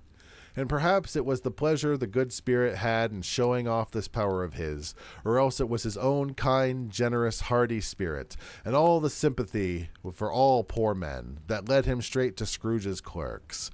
For there he went, and took Scrooge with him, holding to his robe, and on the threshold of the door the spirit smiled, and stopped to bless Bob Cratchit's dwelling with the sprinklings of his torch.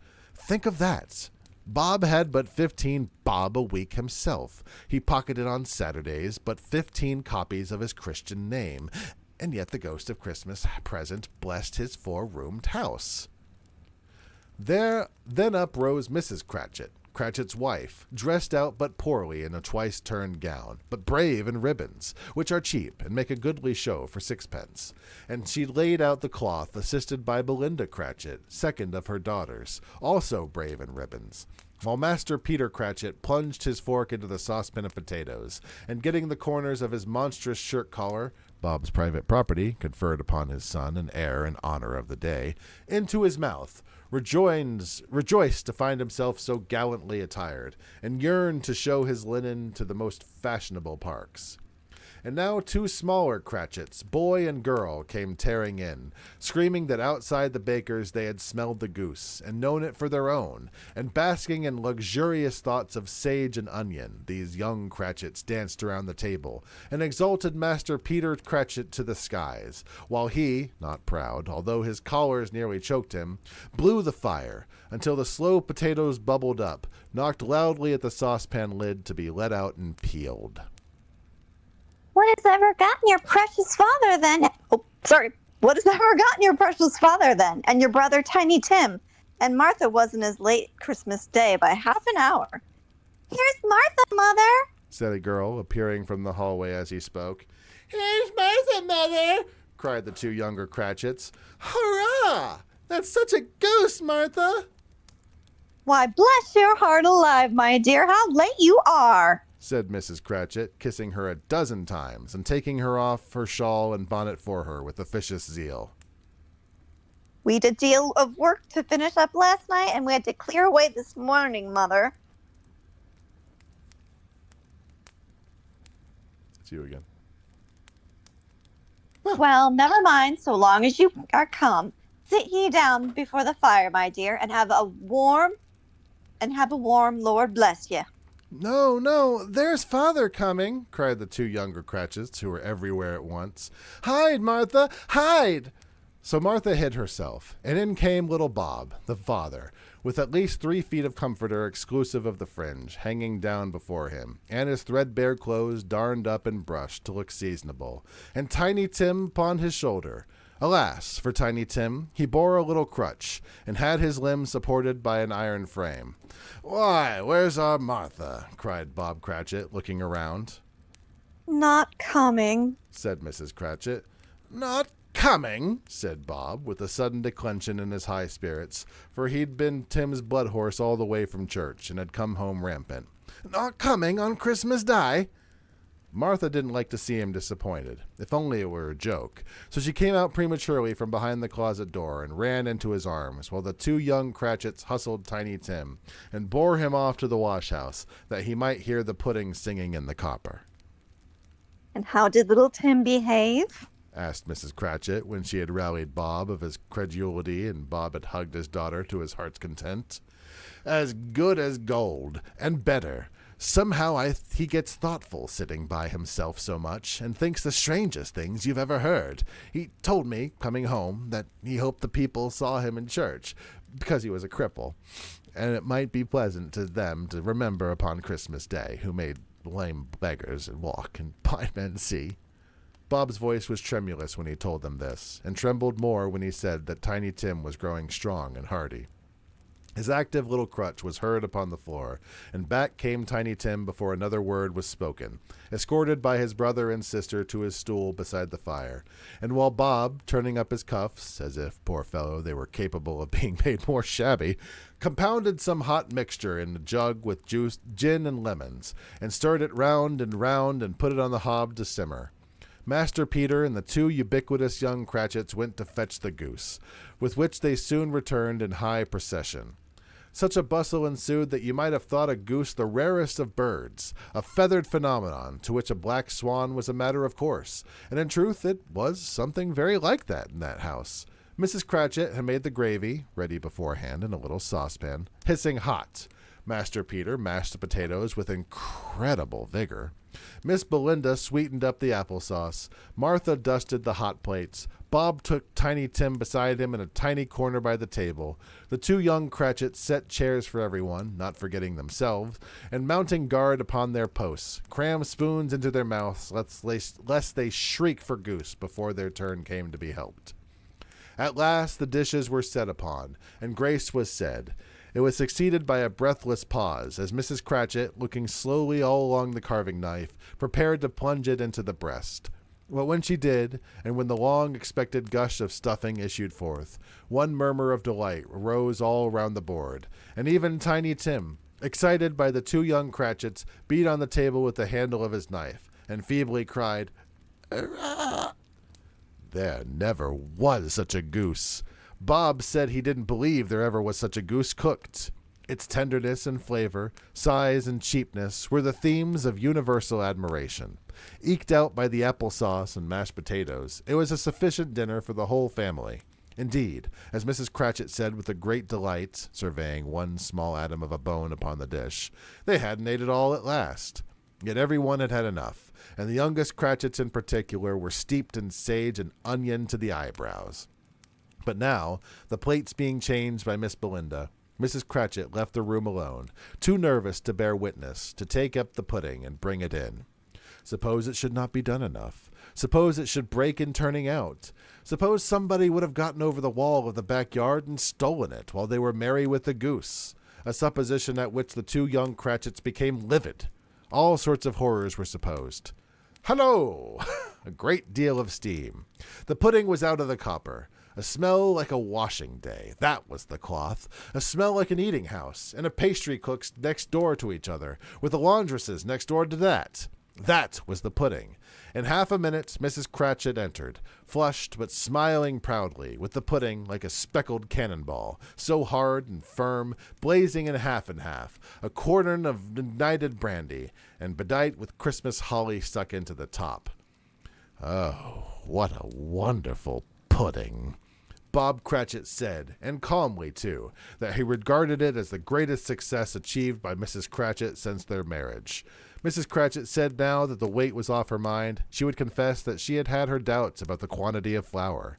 Everybody had something to say about it, but nobody said or thought that it was by any means a small pudding for a large family. It would have been flat heresy to do so. Any Cratchit would have blushed to hint at such a thing. At last the dinner was all done. The cloth was cleared, the hearth swept, and the fire made up. The compound in the jug being tasted and considered perfect, apples and oranges were put upon the table, and a shovel full of chestnuts on the fire. Then all the Cratchit family drew round the hearth in what Bob Cratchit called a circle, meaning half of one, and at Bob Cratchit's elbow stood the family's display of glass, 2 tumblers, and a custard cup without a handle.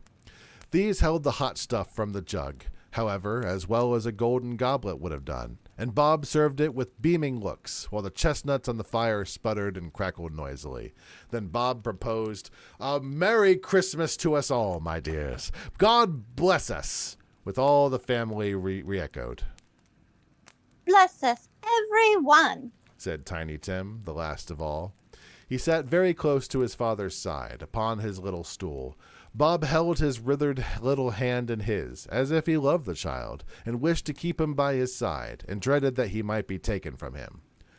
"Spirit," said Scrooge, with an interest he'd never felt before, "tell me if Tiny Tim will live." "I see a vacant seat in the poor chimney corner, and a crutch without an owner, carefully preserved. If these shadows remain unaltered by the future, the child will die." "No, no," said Scrooge. "Oh, no, kind spirit, say he will be spared." "If these shadows remain unaltered by the future, no others of my race will find him here. What then? If he be like to die, he had better do it, and decrease the surplus population." Scrooge hung his head to hear his own words quoted by the spirits, and was overcome with penitence and grief. "Man, if man you be in heart, not adamant, forbear that wicked cant until you've discovered what the surplus is, and where it is. Will you decide what men shall live, what men shall die? It may be that in the sight of heaven you are more worthless and less fit to live than millions like this poor man's child. Oh, God, to hear the insect on the leaf pronouncing on the too much life among its hungry brothers in the dust." Scrooge bent before the ghost's rebuke, and trembling cast his eyes upon the ground, but he raised them speedily upon hearing his own name. "Mr. Scrooge," said Bob, "I'll give you Mr. Scrooge, the founder of the feast." The proclamation of goodwill proved too much for Mrs. Cratchit, who stood at once, her face red with sudden passion. "Founder of the feast, indeed. I wish I had him here. I'd give him a piece of my mind to feast upon, and I hope he'd have a good appetite for it." My dear, the children, it's Christmas Day." "It should be Christmas Day, I am sure, on which one drinks the health of such an odious, stingy, hard, unfeeling man as Mr. Scrooge. You know he is, Robert. Nobody knows it better than you do, poor fellow." My dear, please, it's Christmas Day." Mrs. Cratchit sighed as she took her seat, her cheeks still flushed. "I'll drink to his health for your sake and for the day's, not for his. Long life to him, a Merry Christmas and a Happy New Year. He'll be very merry and very happy, I have no doubt. No doubt." No doubt. The children drank the toast after her. It was the first of their proceedings which had no heartiness in it. Tiny Tim drank last of all, but he didn't care 2 pence for it. Scrooge was the ogre of the family. The mention of his name cast a dark shadow on the party, which was not dispelled for full 5 minutes.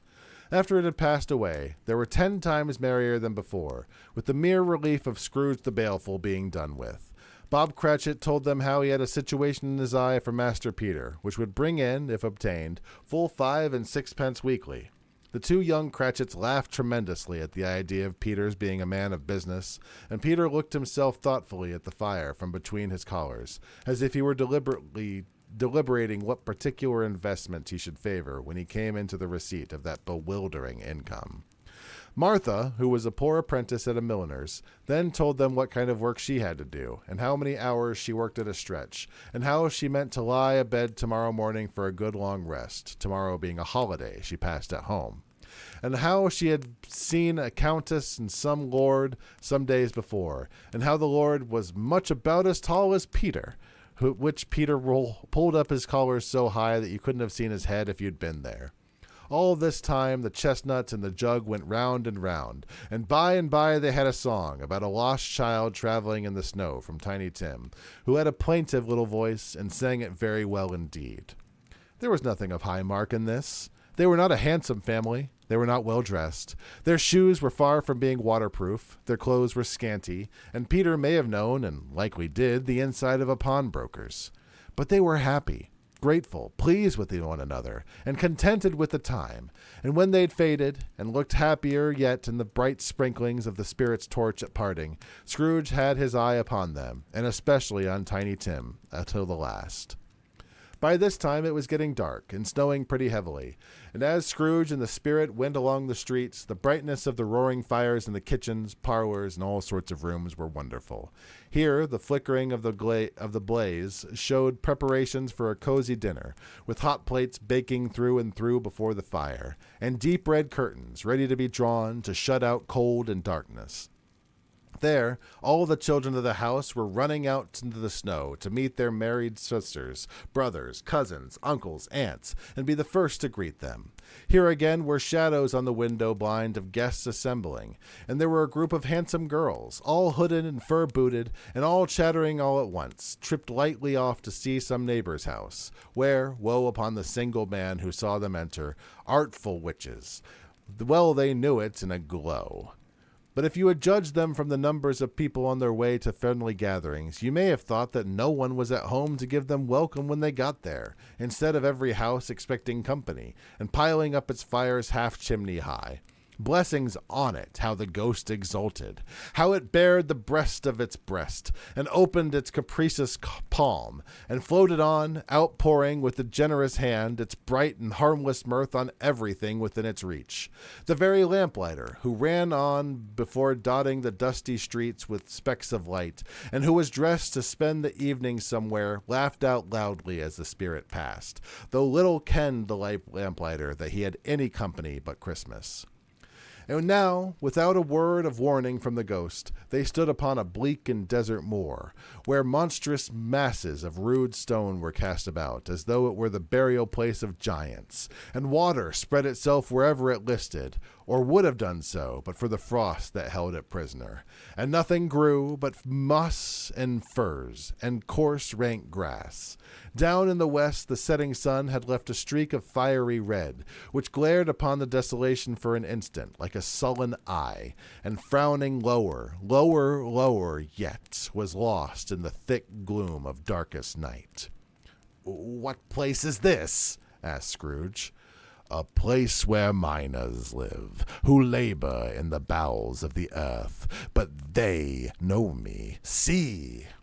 A light shone from the window of a hut, and swiftly they advanced towards it. Passing through the wall of mud and stone, they found a cheerful company assembled round a glowing fire. An old man and woman, with their children and their children's children, and another generation beyond that, all decked out gaily in their holiday attire. The old man, in a voice that seldom rose above the howling wind upon the barren waste, was singing them a Christmas song. It had been a very old song when he was a boy, and from time to time they all joined in the chorus. So surely as they raised their voices, the old man got quite blithe and loud, and so surely as they stopped, his vigor sank again. The spirit did not tarry him here, but bade Scrooge hold his robe, and passing on above the moor, sped whither? Not to see. To see. To Scrooge's horror, looking back, he saw the last of land, a frightful range of rocks behind them, and his ears were deafened by the thundering of water as it rolled and roared and raged among the dreadful caverns it had worn, and fiercely tried to undermine the earth. Built upon a dismal reef of sunken rocks, some league or so from shore, on which the waters chafed and dashed, the wild year through, there stood a solitary lighthouse. Great heaps of seaweed clung to its base, and storm birds, born of the wind, one might suppose, a seaweed of the water, rose and fell about it like the waves they skimmed.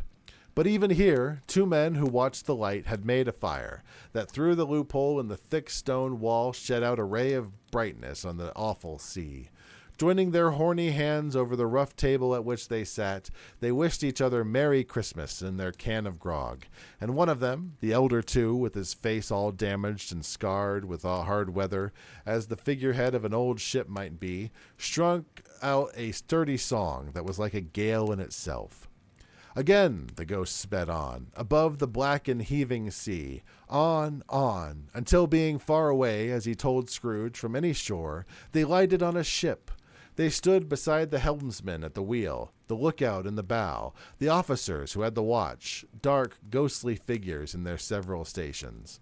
But every man among them hummed a Christmas tune, or had a Christmas thought, or spoke below his breath to his companion or some bygone Christmas day with homeward hopes belonging to it. And every man on board, waking or sleeping, good or bad, had a kinder word for another on that day than any day in the year, and had shared to some extent in its festivities, and had remembered those he cared for at a distance, and had known that they had delighted to remember him. It was a great surprise to Scrooge, while listening to the moaning of the wind, and thinking what a solemn thing it was to move through the lonely darkness over an unknown abyss whose depths were secrets as profound as death. It was a great surprise to Scrooge, while thus engaged, to hear a hearty laugh. It was a much greater surprise to Scrooge to recognize it as his own nephew's, and to find himself in a bright, dry, gleaming room, with a spirit standing smiling at his side, and looking at that same nephew with approving affability. Laughed Scrooge's nephew. If you should happen, by any unlikely chance, to know a man more blessed in a laugh than Scrooge's nephew, all I can say is, I'd like to know him too. Introduce him to me, and I'll cultivate his acquaintance. It is a fair, even-handed, noble adjustment of things, that while there is infection and disease and sorrow, there is nothing in the world so irresistibly contagious as laughter and good humor. When Scrooge's nephew laughed in this way, holding his sides, rolling his head, and twisting his face in the most extravagant contortions, Scrooge's niece, by marriage, laughed as heartily as he. And as their assembled friends being not a bit behindhand, roared out lustily. He said that Christmas was a humbug. As I live, he believed it too. More shame for him, Fred, said Scrooge's niece indignantly. Bless those women. They never do anything by halves. They are always in earnest. She was very pretty, exceedingly pretty, with a dimpled, surprised-looking, capital face, a ripe little mouth that seemed made to be kissed, as no doubt it was, all kinds of good little dots about her chin that melted into one another when she laughed, and the sunniest pair of eyes you ever saw in any creature's head. Although she was what you would have called provoking, you know, but satisfactory, too. Oh, perfectly satisfactory. He's a comical old fellow, said Scrooge's nephew. That's the truth, and not so unpleasant as it might be. However, his offenses carry their own punishment, and I have nothing to say against him. I am sure he is very rich, Fred. At least you always tell me so. What of it, my dear? His wealth is of no use to him. He doesn't do any good with it. He doesn't make himself comfortable with it. He hasn't the satisfaction of thinking that he's ever going to benefit us with it. I have no patience with him, observed Scrooge's niece. Scrooge's niece's sisters and all the other ladies expressed the same opinion. Oh, I have, said Scrooge's nephew. I am sorry for him. I couldn't be angry with him if I tried. Who suffers by his ill whims? Himself, always. Here, he takes it into his head to dislike us, and he won't come and dine with us. What's the consequence? He doesn't lose much of a dinner. Indeed, he loses a very good dinner. Everyone else said the same. And they must be allowed to have been competent judges, because they just had dinner, and, with the dessert upon the table, were clustered round the fire by lamplight. Well, I'm very glad to hear it, because I haven't any great faith in these young housekeepers. What do you say, Topper? Topper had clearly gotten his eye on one of Scrooge's niece's sisters, for he answered that a bachelor was a wretched outcast, who had no right to express an opinion on the subject. Whereat Scrooge's niece's sister, the plump one with the lace tucker, not the one with the roses, blushed. Do go on, Fred. He never finishes what he begins to say. He is such a ridiculous fellow, said Scrooge's niece, clapping her hands. Scrooge's nephew reveled in another laugh, and as it was impossible to keep the infection off, though the plump sister tried hard to do it with aromatic vinegar, his example was unanimously followed. I was only going to say that the consequence of his taking a dislike to us and not making merry with us is, as I think, that he loses some pleasant moments, which could do him no harm. I am sure he loses pleasanter companions than he can find in his own thoughts, either to his moldy own office or his dusty chambers. I mean to give him the same chance every year, whether he likes it or not, for I pity him. He may rail at Christmas till he dies, but he can't help thinking better of it. I defy him. If he finds me going there, in good temper, year after year, and saying, "Uncle Scrooge, how are you?" If it only puts him in the vein to leave his poor clerk £50, that's something. And I think I shook him yesterday. It was their turn to laugh now, at the notion of his shaking Scrooge. But being thoroughly good-natured, and not much caring what they laughed at, so that they laughed at any rate, he encouraged them in their merriment, and passed the bottle joyously. After tea they had some music, for they were a musical family, and knew what they were about when they sung a glee or catch, I can assure you, especially Topper, who could growl away in the bass like a good one, and never swell the large veins in his forehead, or get red in the face over it. Scrooge's niece played well upon the harp, and played among other tunes a simple little air, a mere nothing, you might learn to whistle it in a few minutes, which had been familiar to the child who fetched Scrooge from the boarding school, as he had been reminded by the ghost of Christmas past. When this strain of music sounded, all the things that ghost had shown him came upon his mind. He softened more and more, and thought that if he could have listened to it often, years ago, he might have cultivated the kindness of life for his own happiness with his own hands, without resorting to the sexton's spade that buried Jacob Marley. But they didn't devote the whole evening to music. After a while, they played at forfeits, for it is good to be children sometimes, and never better than at Christmas, when its mighty founder was a child himself. Stop! There was first a game at Blind Man's Buff. Of course there was. And I had no more belief that Topper was really blind than I believe he had eyes in his boots. My opinion is that it was a done thing between him and Scrooge's nephew, and that the ghost of Christmas present knew it. The way he went after that plump sister and the lace tucker was an outrage to the credulity of human nature. Knocking down the fire irons, tumbling over the chairs, bumping up against the piano, smothering himself among the curtains. Wherever she went, there went he. He always knew where the plump sister was. He wouldn't catch anyone else. If you had fallen up against him, as some of them did, and stood there, he would have made a feint of endeavoring to seize you, which would have been an affront to your understanding, and would have instantly sidled off in the direction of the plump sister. She often cried out that it wasn't fair, and it really was not. But when at last he caught her, when in spite of all her silken rustlings and her rapid flutterings past him, he got her into a corner whence there was no escape, then his conduct was the most execrable. For his pretending not to know her, his pretending that it was necessary to touch her headdress, and further to assure him of her identity by pressing a certain ring upon her finger, and a certain chain around her neck. It was vile, monstrous. No doubt she told him her opinion of it, when another blind man being in office, they were so very confidential together behind the curtains. Scrooge's niece was not one of the blind man Buff's party, but was made comfortable with a large chair and a footstool in a snug corner where the ghost and Scrooge were close behind her. But she joined in the forfeits, and loved her love to admiration with all the letters of the alphabet. Likewise, at the game of how, when, and where, she was very great, and to the secret joy of Scrooge's nephew, beat her sisters hollow, though they were sharp girls too, as Topper could have told you. There might have been 20 people there, young and old, but they all played, and so did Scrooge too, for wholly forgetting in the interest he had in what was going on, that his voice made no sound in their ears. He sometimes came right out with his guesses quite loud, and very often guessed right too, for the sharpest needle, best Whitechapel, warranted not to cut in the eye, was not sharper than Scrooge, blunt as he took it in his head to be. The ghost was greatly pleased to find him in this mood, and looked upon him with such favor that he begged like a boy to be allowed to stay until the guest departed. But this, the spirit said, could not be done. "Here's a new game," said Scrooge. "1 half-hour, spirit. Only one." It was a game called Yes and No, where Scrooge's nephew had to think of something, and the rest must find out what. He only answering their question yes or no, as the case was.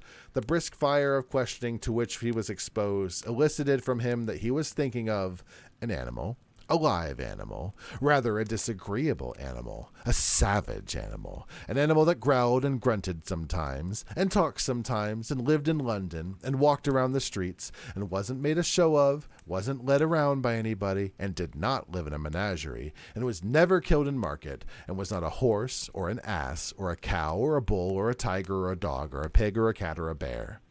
At every fresh question that was put to him, this nephew burst into a fresh roar of laughter, and was so inexpressibly tickled that he was obliged to get up off the sofa and stamp. At last, the plump sister, falling into a similar state, cried out, "You found it out! I know what it is, Fred! I know what it is! "What is it?" It's your Uncle Scrooge!" Which it certainly was. Admiration was the universal sentiment, though some objected that the reply to, "Is it a bear?" ought to have been yes, inasmuch as an answer in the negative was sufficient to have diverted their thoughts away from Mr. Scrooge, supposing they'd ever had any tendency that way.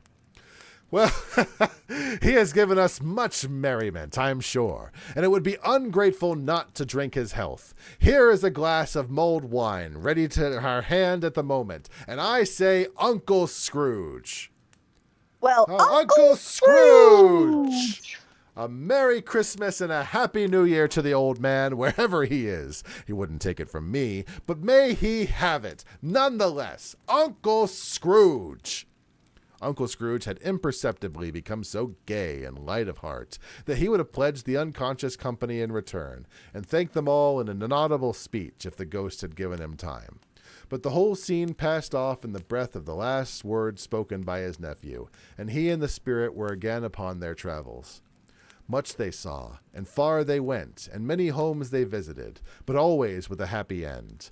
The spirit stood beside sick beds, and they were cheerful, on foreign lands, and they were close at home, by struggling men, and they were patient in their greater hope, by poverty, and it was rich, an almshouse, hospital, and jail, and misery's every refuge, where Vane's men in little brief authority had not made fast the door, and barred the spirit out. He left his blessings, and taught Scrooge his precepts.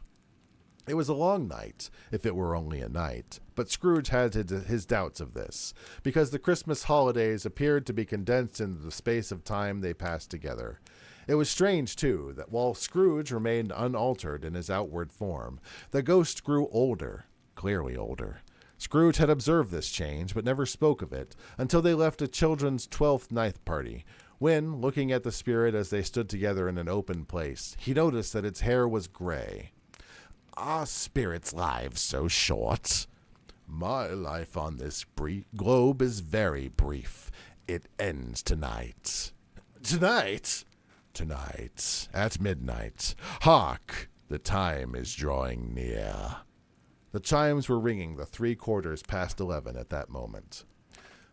"Forgive me if I'm not justified in what I ask," said Scrooge, looking intently at the spirit's robe. "But I see something strange, and not belonging to yourself, protruding from your skirts. Is it a foot or a claw?" "It is a claw, for the flesh there is upon it. It might be a claw. Look here." From the foldings of its robe, it brought 2 children, wretched, abject, frightful, hideous, miserable. They knelt down at its feet, and clung upon the outside of its garment. "Oh, man, look here, look down here, look," exclaimed the ghost. They were a boy and a girl, yellow, meager, ragged, scowling, and wolfish, but prostrate, too, in their humility. Where graceful youth should have filled their features out and touched them with their freshest tints, a stale and shriveled hand, like that of age, had pinched and twisted them, and pulled them into shreds. Where angels may have sat enthroned, devils lurked and glanced out menacingly. No change, no degradation, no perversion of humanity in any grade through all of the mysteries of wonderful creature had monsters half so horrible and dread. Scrooge started back, appalled. Having them shown to him in this way, he tried to say they were fine children, but the words choked themselves rather than be parties to a lie of such enormous magnitude. "Spirits? Are they yours?" Scrooge could say no more. "They are man's, and they cling to me, appealing from their fathers. This boy is ignorant. This girl is want. Beware them both, and all of their degree. But most of all, fear this boy, for on his brow I see that written which is doom, unless the writing be erased. Deny it!" cried the spirit, screeching out its hand towards the city. "Slander all those who tell it ye. Admit it for your own facetious purposes, and make it worse, and bide the end." "Have they no refuge or resource?" cried Scrooge. "Are there no prisons? Are there no workhouses?" The bell struck 12. Scrooge looked about him for the ghost, and saw it not. As the last stroke ceased to vibrate, he remembered the prediction of old Jacob Marley, and lifted up his eyes, beheld a solemn phantom, draped and hooded, coming like a mist along the ground towards him. Need a drink.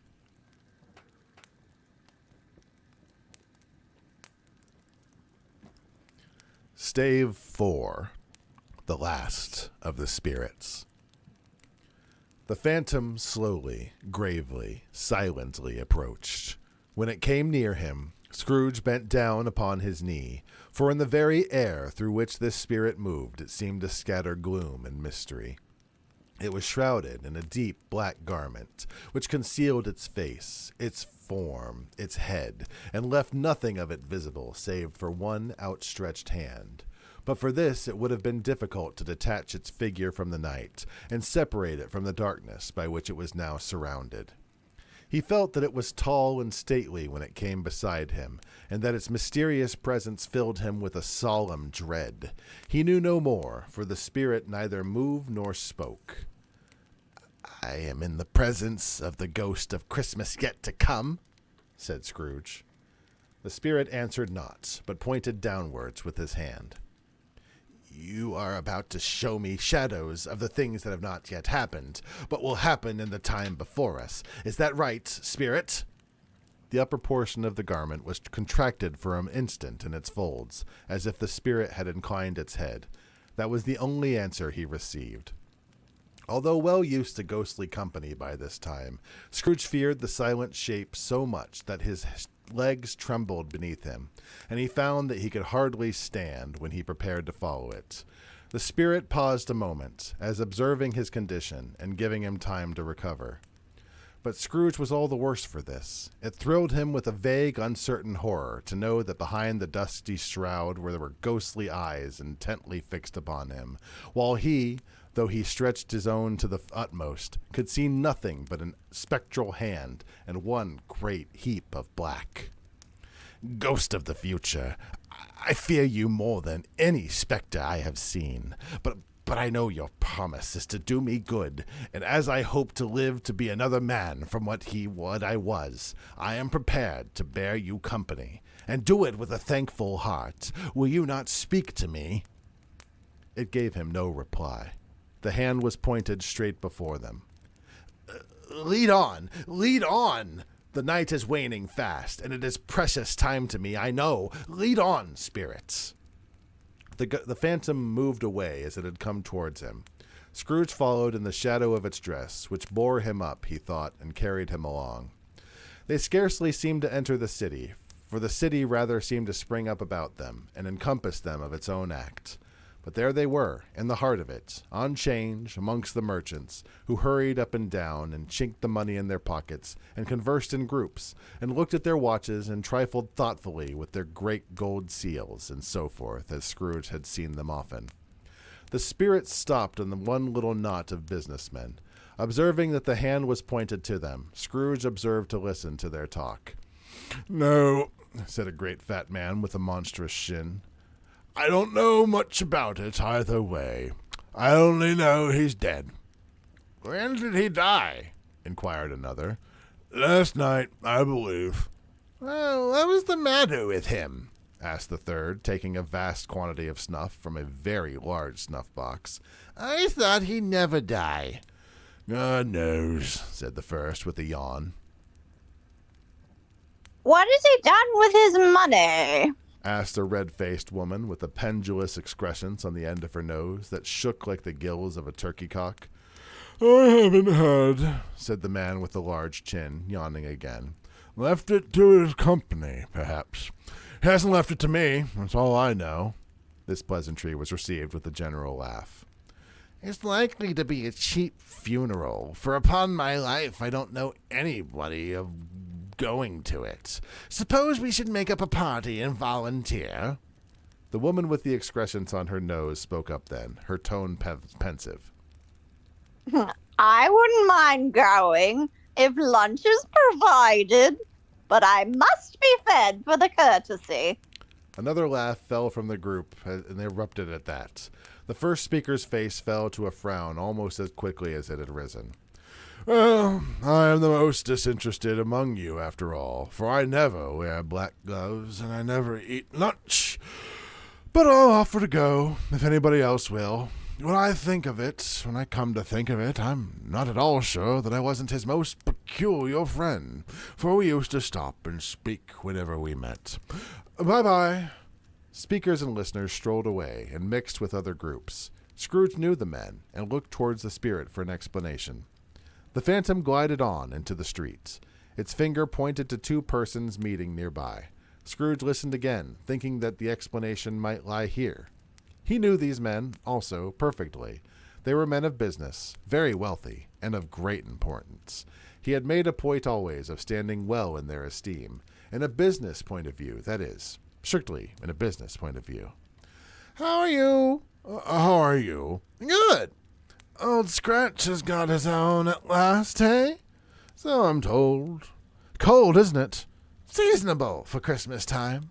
"You're not a skater, I suppose?" No, nothing. Something else to think of." "Good afternoon." Not another word.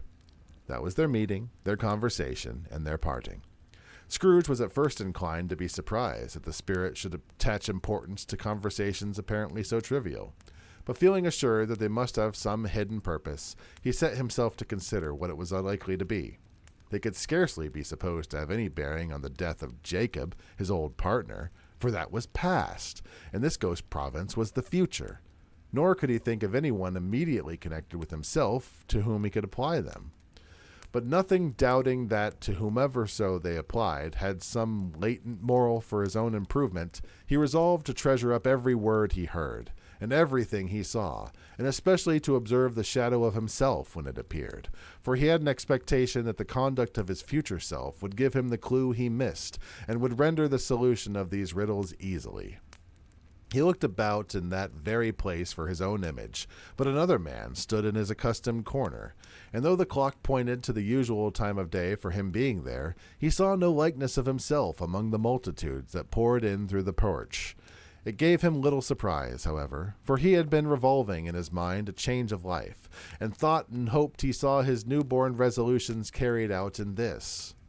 Quiet and dark, beside him stood the phantom, with his outstretched hand. When he roused himself from his thoughtful quest, he fancied from the turn of his hand, and its situation in reference to himself, that the unseen eyes were looking at him keenly. It made him shudder and feel very cold. They left the busy scene and went into an obscure part of town where Scrooge had never penetrated before, although he recognized its situation and its bad repute. The ways were foul and narrow, the shops and houses wretched, the people half-naked, drunken, slipshod, and ugly. Alleys and archways, like so many cesspools, disgorged their offenses of smell and dirt and life upon the straggling streets, and the whole quarter reeked with crime and filth and misery. Far in this den of infamous resorts, there was a low-browed beetling shop below a penthouse roof where iron, old rags, bottles, bones, and greasy offal were brought. Upon the door within were piled up heaps of rusty keys, nails, chains, hinges, files, scales, weights, and refuse iron of all kinds. Secrets that few would like to scrutinize were bred and hidden in mountains of unseemly rags, masses of corrupted fat, and sepulchres of bones.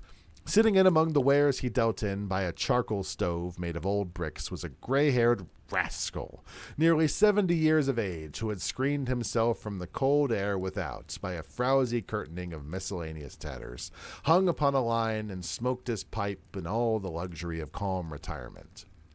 Scrooge and the Phantom came upon the presence of this man, just as a woman with a heavy bundle slunk into the shop. But she had scarcely entered when another woman, similarly laden, came in too, and she was closely followed by a man in faded black, who was no less startled by the sight of them than they had been upon the recognition of each other. After a short period of blank astonishment, in which the old man with the pipe had joined them, they all three burst into a laugh. She who had entered first crowed out after the laughter had died down. Let the charwoman alone to be the first. Let the laundress alone be the second, and let the undertaker's man alone to be the third. Look here, old Joe, here's a chance. If we hadn't all three met here without meaning it. You couldn't have met in a better place, said old Joe, removing his pipe from his mouth. Come into the parlor. You weren't made free of it long ago, you know, and the other two ain't strangers. Stop till I shut the door of the shop. Ah, how it squeaks! There ain't such a rusty bit of metal in the place as its own hinges, I believe, and I'm sure there's no such old bones here as mine. We're all suitable to our calling. We're well matched. Come into the parlor. Come into the parlor. The parlor was the space behind the screen of rags. The old man raked the fire together with an old stair rod, and having trimmed a smoky lamp, for it was night, with the stem of his pipe, put it in his mouth again. While he did this, the woman who'd already spoken threw her bundle on the floor and sat down in a flaunting manner on the stool, crossing her elbows on her knees and looking with a bold defiance at the other two. Odds then. Every person has a right to take care of themselves. He always did. What odds, Mrs. Dilber? That's true indeed. No man more so. Why, then, don't stand staring as you was afraid, woman. Who's the wiser? We're gonna go picking holes in each other's coats, I suppose. No, indeed, we should hope not. Very well, then, that's enough. Who's the worse for the loss of a few things like these? Not a dead man, I suppose. No, indeed. If he wants to keep him after he was dead, a wicked old screw, why wasn't he a natural in his lifetime? If he had been, he'd have somebody to look after.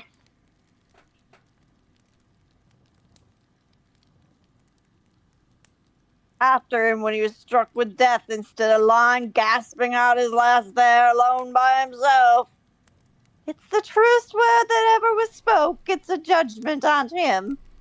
I wish I was a little heavier one, and it should have been, you may depend upon it, if I could have laid my hands on anything else. Open that bundle, old Joe, and let me know the value of it. Speak out plain. I'm not afraid to be the one first, nor afraid to see them for them to see it. We knew pretty well that we'd be helping ourselves before we met here, I believe. It's no sin. Open the bundle, Joe. But the gallantry of her friends would not allow of this, and the man in faded black, mounting the breach first, produced his plunder. It was not extensive. A seal or two, a pencil case, a pair of sleeve buttons, and a brooch of no great value were all. They were severally examined and appraised by old Joe, who chalked the sums he was disposed to give for each upon the wall, and added them up into a total when he found there was nothing more to come. That's your account, and I wouldn't give another sixpence if I was to be boiled alive for not doing it. Who's next? Mrs. Dilber was next. Sheets and towels, a little wearing apparel, 2 old-fashioned silver teaspoons, a pair of silver tongs, and a few old boots. Her account was stated on the wall in the same manner. I always give too much to ladies. It's a weakness of mine, and it's the way I ruin myself. Right, that's your account. If you asked me for another penny and made it an open question, I'd repent of being so liberal and knock off half a crown. And now undo my bundle, Joe, said the first woman. Joe went down on his knees for the greater convenience of opening it, and having unfastened a great many knots, dragged out a large and heavy roll of some dark stuff. I call this bed curtains. Curtains. You don't mean to say you took him down, rings and all, with him lying there? Yes, I do mean to say that. Why not? You were born to make your fortune, and you'll certainly do it. I certainly shan't hold my hand when I can get anything in it by reaching it out for the sake of such a man as he was. I promise you, Joe. Don't drop that oil upon the blankets now. His blankets? Who else do you think? He isn't likely to take cold without 'em, I dare say. Oh, I hope he didn't die of anything catching, eh?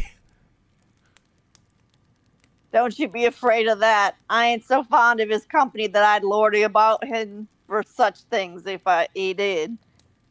You may look through that shirt till your eyes ache, but you won't find a hole in it, nor a threadbare place. It's the best he had, and a fine one, too.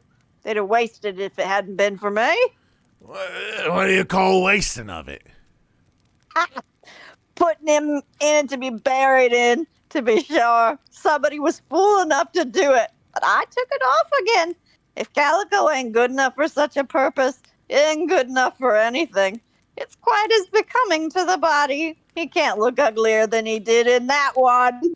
Scrooge listened to this dialogue in horror. As they sat grouped about their spoil in the scanty light afforded by the old man's lamp, he viewed them with a detestation and disgust, which could hardly have been greater, though they had been of obscene demons marketing the corpse itself. The same woman laughed again when old Joe, producing a flannel bag with money in it, took out their several gains upon the ground. This is the end of it, you see. He frightened everyone away from him when he was alive to profit us.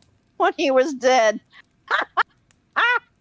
Spirits, said Scrooge, shuddering from head to foot.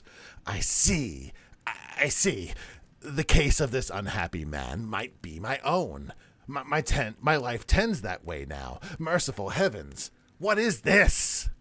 He recoiled in terror, for the scene had changed, and now he almost touched a bed, a bare, uncurtained bed, on which, beneath a ragged sheet, there lay something covered up, which, though it was dumb, announced itself in an awful language. The room was very dark, too dark to be observed with any accuracy, though Scrooge glanced around it in obedience to a secret impulse, anxious to know what kind of room it was. A pale light, rising in the outer air, fell straight upon the bed, and on it, plundered and bereft, unwatched, unwept, uncared for, was the body of this man. Scrooge glanced towards the phantom. Its steady hand was pointed to the head. The cover was so carelessly adjusted that the slightest raising of it, the motion of a finger upon Scrooge's part, would have disclosed the face. He thought of it, felt how easy it would be to do so, and longed to do it, but had no more power to withdraw the veil than to dismiss the spectre at his side. Oh, cold, cold, rigid, dreadful death, set up thine altar here, and dress it with such terrors as thou hast at thy command, for this is thy dominion. But of the loved, revered, and honored head, thou canst not turn one hair to thy dread purposes, or make an feature odious. It is not that the hand is heavy, and will fall down when released. It is not that the heart and pulse are still, but that the hand was open, generous, and true, the heart brave, warm, and tender, and the pulse a man's. Strike, shadow, strike! And see his good deeds springing from the wound, to sow the world with life immortal. No voice pronounced these words in Scrooge's ears, and yet he heard them when he looked upon the bed. He thought, if this man could be raised up now, what would be his foremost thoughts? Avarice, hard dealing, gripping cares. They must have brought him to a rich end, truly. He lay in a dark house, with not a man, a woman, or a child, to say he was kind in this or that, and for the memory of one kind word I will be kind to him. A cat was tearing at the door, and there was a sound of gnawing rats beneath the hearthstone. What they wanted in the room of death, and why they were so restless and disturbed, Scrooge did not dare to think. Spirits, this is a fearful place. In leaving it, I will not leave its lesson. Trust me. Let us go. Still the ghost pointed with an unmoved finger towards the head. I understand you, and I would do it if I could, but I have not the power, spirit. I have not the power. Again it seemed to look upon him. If there's any person in the town who feels emotion caused by this man's death, show that person to me, spirit, I beseech you. The spirit spread its dark robe before him for a moment, like a wing, and withdrawing it, revealed a room by daylight, where a mother and her children were. She was expecting someone, and with anxious eagerness, for she walked up and down the room, started at every sound, looked out from the window, glanced at the clock, tried, but in vain, to work with her needle, and could barely bear the voices of her children in their play. At length the long-expected knock was heard. She hurried to the door and met her husband, a young man whose face was careworn and depressed. There was a remarkable expression in it now, a kind of serious delight of which he felt ashamed, and which he struggled to repress. He sat down to the dinner he had been hoarding for him by the fire, and when she asked him faintly what news, to which not until after a long silence, he appeared embarrassed how to answer. Is it good or bad? Bad. We are quite ruined? No, there is help yet, Caroline. If he relents, there is. Nothing is past hope, if such a miracle has happened. He is past relenting. He is dead. She was a mild and patient creature if her face spoke truth, but she was thankful in her soul to hear it, and she said so with clasped hands. She prayed forgiveness the next moment, and was sorry, but the first was the emotion of her heart. What the half-drunken woman whom I told you of last night said to me when I tried to see him and obtain a week's delay, and what I thought was a mere excuse to avoid me turns out to have been quite true.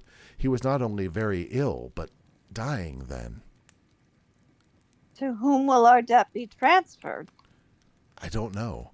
But before that time, we shall be ready with the money. And even though we were not, it would be bad fortune to find someone as merciless a creditor as his successor.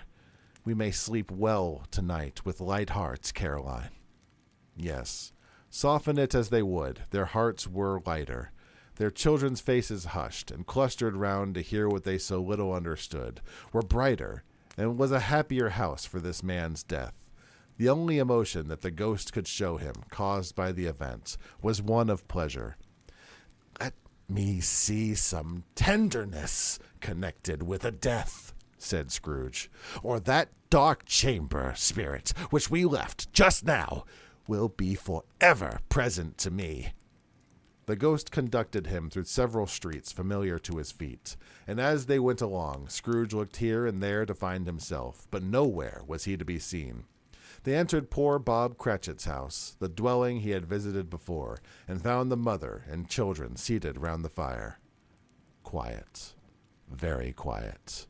The noisy little Cratchits were as still as statues in one corner, and sat looking up at Peter, who had a book before him. The mother and her daughters were engaged in sewing, but surely they were very quiet. And he took a child, and sat him in the midst of them. Where had Scrooge heard those words? He had not dreamed them. The boy must have read him out, as he and the spirits crossed the threshold. Why did he not go on? The mother laid her work upon the table, and put her hand up to her face. The color hurts my eyes. The color? Ah, poor Tiny Tim. They're better now again. It makes them weak by candlelight, and I wouldn't show weak eyes to your father when he comes home for the world. It must be near his time. Past it, rather, Peter answered, shutting up his book. But I think he's walked a little slower than he used to these past new evenings, Mother. They were very quiet again. At last she said, in a steady, cheerful voice that only faltered once, I have known him walk with I have only known him walk with Tiny Tim on his shoulder, very fast indeed. "And so have I, often," cried Peter. "And so had I," exclaimed another. So had all. He was very light to carry. His father loved him so that it was no trouble. No trouble. And there is your father at the door. She hurried out to meet him, and little Bob and his comforter, he had need of it now, poor fellow, came in. His tea was ready for him on the hob, and they all tried who should help him most to it. And the two young Cratchits got upon his knees and laid, each child, a little cheek against his face, as if they said, "Don't mind it, father. Don't be grieved." Bob was very cheerful with them, and spoke pleasantly to all the family. He looked at all the work upon the table, and praised the industry and speed of Mrs. Cratchit and the girls. They would be done long before Sunday, he said. Sunday. You went today then, Robert? "Yes, my dear. I wish you could have gone. It would have done you good to see how green a place it is. But you'll see it often. I promised him that I'd walk there on a Sunday. A little child. A little child." He broke down all at once. He couldn't help it. If he could have helped it, he and his child would have been farther apart perhaps than they were now. He left the room, and went up the stairs into the room above, which was lighted cheerfully, and hung with Christmas. There was a chair set close beside the child, and there were signs of someone having been there lately. Poor Bob sat down in it, and when he thought a little and composed himself, he kissed the little face. He was reconciled to what had happened, and went down again quite happy. They drew about the fire and talked, the girls and mother working still. Bob told them of the extraordinary kindness of Mr. Scrooge's nephew, whom he had scarcely seen but once, and who, meeting him in the street that day, and seeing that he looked just a little down, inquired what had happened to distress him. On which, for he is the most pleasantest spoken gentleman you've ever heard, I told him, "I am heartily sorry for it, Mr. Cratchit," he said, "and heartily sorry for your good wife. By the way, how he ever knew that, I don't know." Knew what, my dear? "Why, that you were a good wife." "Everybody knows that," said Peter. "Well observed, my good boy. I hope they do. Heartily sorry," he said, "for your good wife. If I could be of service to you in any way," he said, giving me his card, "that's where I live. Pray come to me." "Now it wasn't," cried Bob, "for the sake of anything he might be able to do for us, so much that for his kind way, that it was quite delightful. It really seemed as if he'd known our little Tiny Tim, and felt with us." I'm sure he's a good soul. "You would be sure of it, my dear, if you saw him and spoke with him. I shouldn't be surprised, mark what I say, if he got Peter a better situation." Mrs. Cratchit forced a smile at that. Only hear that, Peter. One of the other girls cried out. And then Peter will be keeping company with someone and setting up for himself. "Get along with you," retorted Peter, grinning. "Just as likely as not," said Bob. "One of these days, though there's plenty of time for that, my dear. But however and whenever we part from each other, I am sure that we shall none of us forget poor Tiny Tim, shall we? Or this first parting that there was among us?" Never, father," cried they all. "And I know, my dears, that when we recollect how patient and how mild he was, although he was a little child, we shall not quarrel easily among ourselves and forget poor Tiny Tim in doing it." No, never, Father. "I am very happy, very happy." Mrs. Cratchit kissed him, his daughters kissed him, the two young Cratchits kissed him, and Peter and himself shook hands. Spirit of Tiny Tim, thy childish essence was from God. "Spectre," said Scrooge, "something informs me that our parting moment is at hand. I know it, but I know not how. Tell me, what man was that whom we saw lying dead? The ghost of Christmas yet to come conveyed him as before, though at a different time, he thought. Indeed, there seemed no order in these latter visions, save that they were in the future, into the resorts of businessmen, but showed him not himself. Indeed, the spirit did not stay for anything, but went straight on, as to the end just now desired, until besought by Scrooge to tarry for a moment. This court, through which we hurry now, is where my place of occupation is, and has been for a length of time.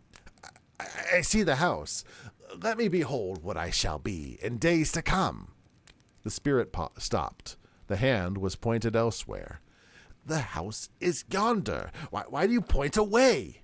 The inexorable finger underwent no change. Scrooge hastened to the window of his office and looked in.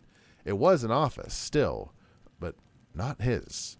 The furniture was not the same, and the figure in the chair was not himself. The phantom pointed as before. Scrooge joined it once again, and wondered why and whither he had gone, accompanied it until they had reached an iron gate. He paused to look around before entering. A churchyard. Here, then, the wretched man whose name he had now to learn lay underneath the ground. It was a worthy place, walled in by houses, overrun by grass and weeds, the growth of vegetation's death, not life, choked up with too much burying, fat with repleted appetite. A worthy place. The spirit stood among the graves and pointed down to one. He advanced towards it, trembling. The phantom was exactly as it had been, but he dreaded that he saw new meaning in its solemn shape. Before I draw nearer to that stone to which you point, answer me one question. Are these the shadows of things that will be, or are they shadows of the things that may be only? Still the ghost pointed downward to the grave by which it stood. Men's courses will foreshadow certain ends, to which, if preserved in, they must lead. But if the courses be departed from, the ends will change. Say it is thus with what you show me. The spirit was as immovable as ever. Scrooge crept towards it, trembling as he went, and following the finger, read upon the stone the neglected grave his own name, Ebenezer Scrooge. Am I the man who lay upon that bed? The finger pointed from the grave to him, and back again. Oh, spirit, no, no! The finger was still there. Spirit, hear me! I am not the man I was. I will not be that man if I must have been but for this intercourse. Why show me this, if I am past all help? For the first time, the hand appeared to shake. Good spirit, your nature intercedes for me and pities me. Assure me that I have yet to change these shadows you've shown me by an altered life. The kind hand trembled. I will honor Christmas in my heart and try to keep it for all the year. I will live in the past, the present, and the future. The spirits of all three shall strive within me. I will not shut out the lessons they teach. Oh, tell me I may sponge away the writing on this stone. In his agony, he caught the spectral hand. It sought to free itself, but he was strong in his entreaty and detained it. The spirit, stronger yet, repulsed him. Holding up his hands in one last prayer to have his fate reversed, he saw an alteration in the phantom's hood and dress. It shrunk, collapsed, and dwindled into a bedpost. Stave 5. The last stave and the end of it. It's a bad channel. Yes! And the bedpost was his own. The bed was his own. The room was his own. Best and happiest of all, the time before him was his own to make amends in. I shall live in the past, the present, and the future, Scrooge repeated as he scrambled out of bed. The spirits of all three shall strive within me. Oh, Jacob Marley, heaven and the Christmas time be praised for this. I say it on my knees, old Jacob, on my knees. He was so fluttered and so glowing with his good intentions that his broken voice would scarcely answer to his call. He had been sobbing violently in his conflict with the spirit, and his face was wet with tears. He reached forward, folding and refolding a strip of bed curtains that still hung from his bedposts. "They're not torn down. They're not torn down, rings and all. They're here. I'm here. The shadows of the things that would have been may be dispelled. They will be. I know they will." His hands were busy with his garments all this time, turning them inside out, putting them on upside down, tearing them, mislaying them, making them parties to every kind of extravagance. He was laughing and crying in the same breath, and making a perfect fool of himself with the dressing of his stockings. "I don't know what to do. I'm as light as a feather. I'm as happy as an angel. I'm as merry as a schoolboy. I'm as giddy as a drunken man. A Merry Christmas to everybody. A Happy New Year to all the world. Hello there. Whoop! Hello!" He had frisked into the sitting room and was now standing there, perfectly winded. "There's the saucepan that the gruel was in," cried Scrooge, starting off again and frisking round the fireplace. "There's the door by which ghost of Jacob Marley entered. There's the corner where the ghost of Christmas present sat. There's the window where I saw all the wandering spirits. It's all right. It's all true. It all happened." Really, for a man who had been out of practice for so many years, it was a splendid laugh, a most illustrious laugh, the father of a long line of brilliant laughs. "I don't know what day of the month it is. I don't know how long I've been among the spirits. I don't know anything. I'm quite a baby. Never mind. I don't care. I'd rather be a baby. Hello. Whoop. Hello there." He was checked in by his transports by the churches ringing out the lustiest peals he had ever heard. Clang, clash, hammer, ding, dong, bell, dong, bing, bang, clash. Oh, glorious, glorious. Running to the window, he opened it and put out his head. No fog, no mist. Clear, bright, jovial, stirring, cold, piping for the blood to dance to, golden sunlight, heavenly sky, sweet fresh air, merry bells, oh glorious! "What's today?" cried Scrooge, calling downward to a boy in Sunday clothes, who had perhaps loitered in to look about him. Hey? "I say, what's today, my fine fellow?" Today? Why, it's Christmas Day," replied the boy. "It's Christmas Day. I haven't missed it. The spirits have given it all in one night. They could do anything they like.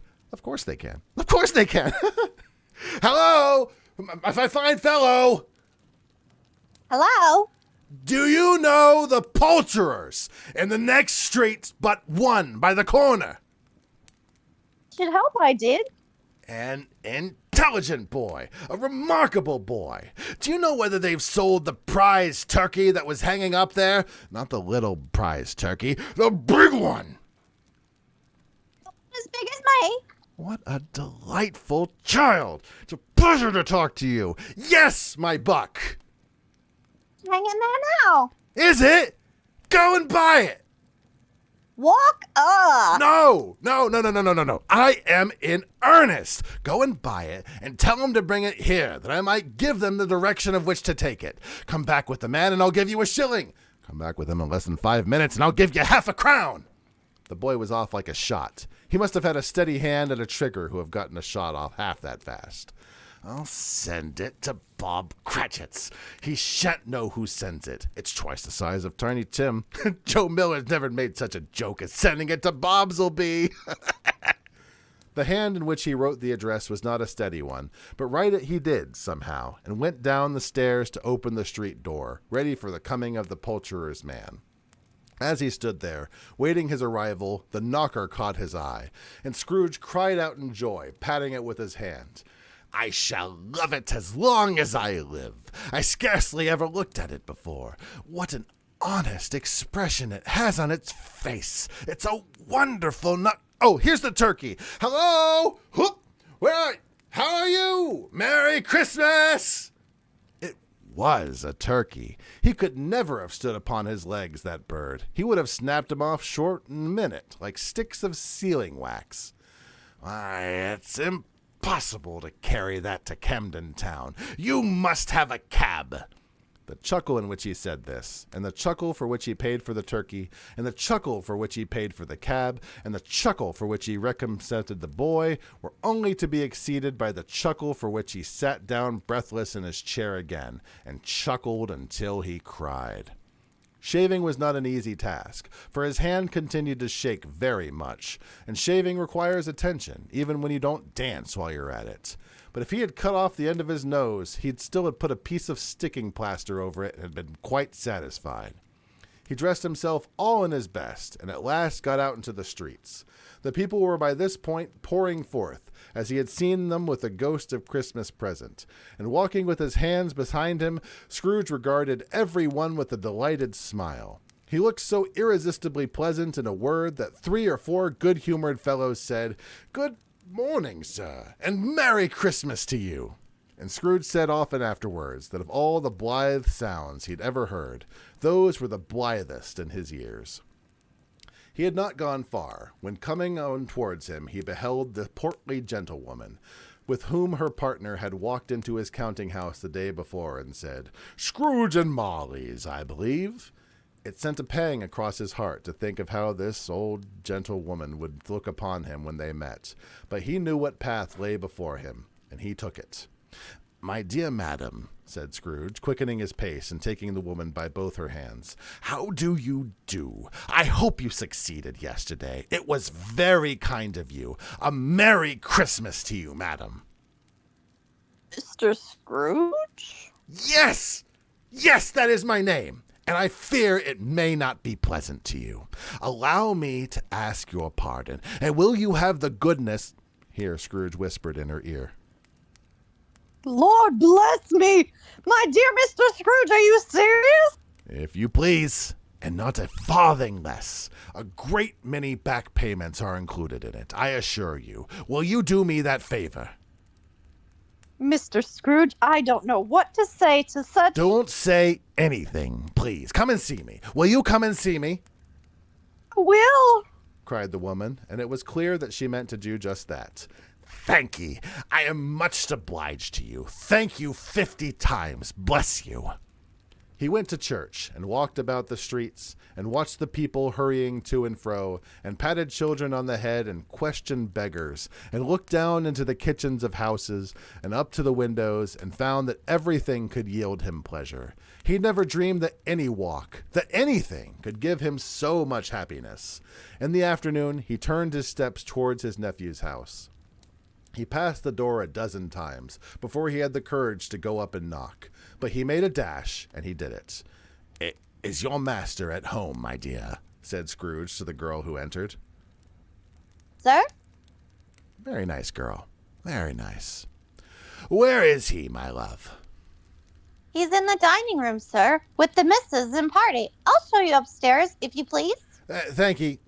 He knows me," said Scrooge, with his hand already on the dining room lock. "I'll go in here, my dear." He turned it gently and sidled his face in round the door. They were looking at the table, which was spread out in great array, for these young housekeepers were always nervous on such points, and liked to see that everything is right. "Fred!" called Scrooge. Dear heart alive, how his niece by marriage started. Scrooge had forgotten for the moment about her sitting in the corner with the footstool, or he wouldn't have done it on any account. Why, bless my soul! Who's that?" "It's I, your Uncle Scrooge. I have come to dinner. Will you let me in, Fred?"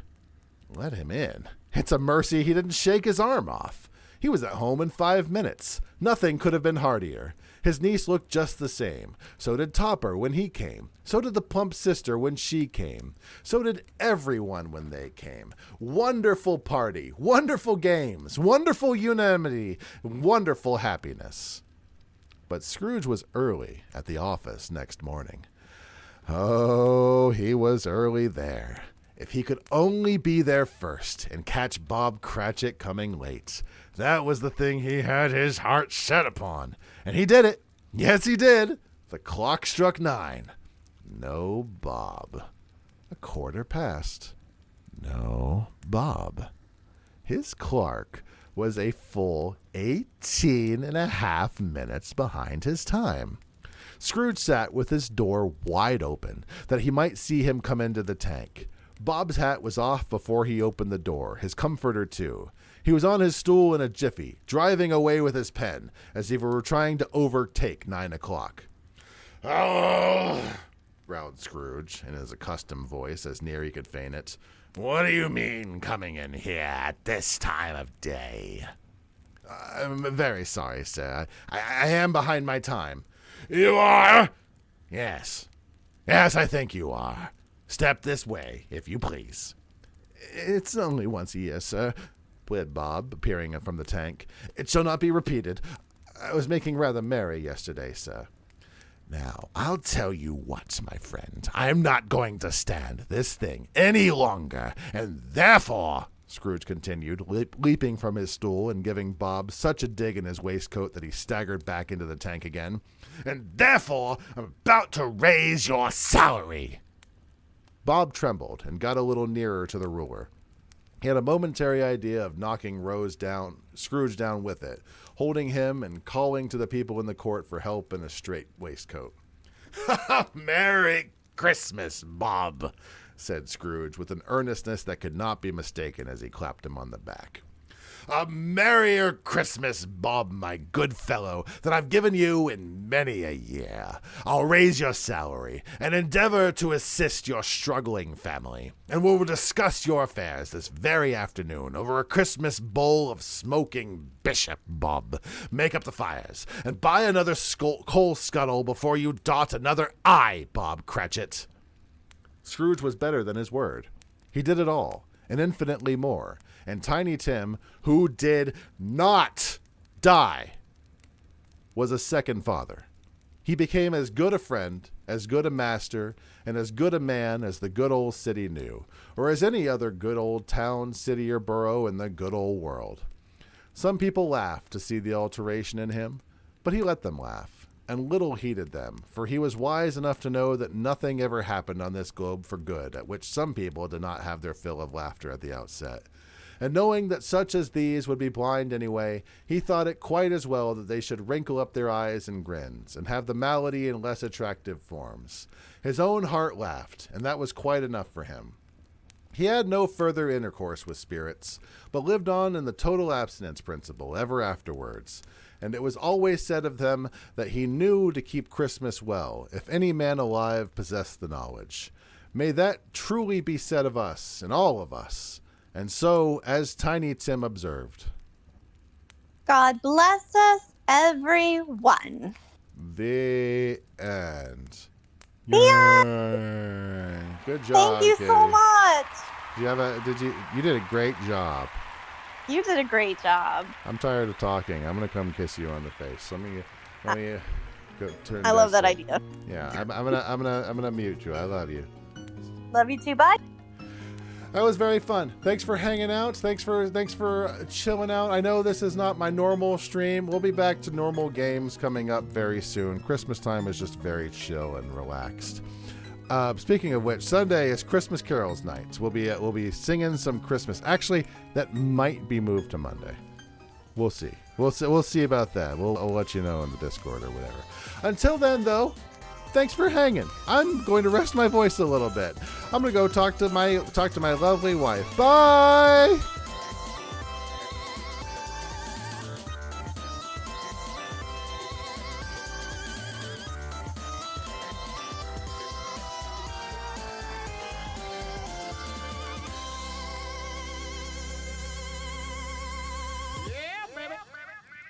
Thank you so much for playing my game.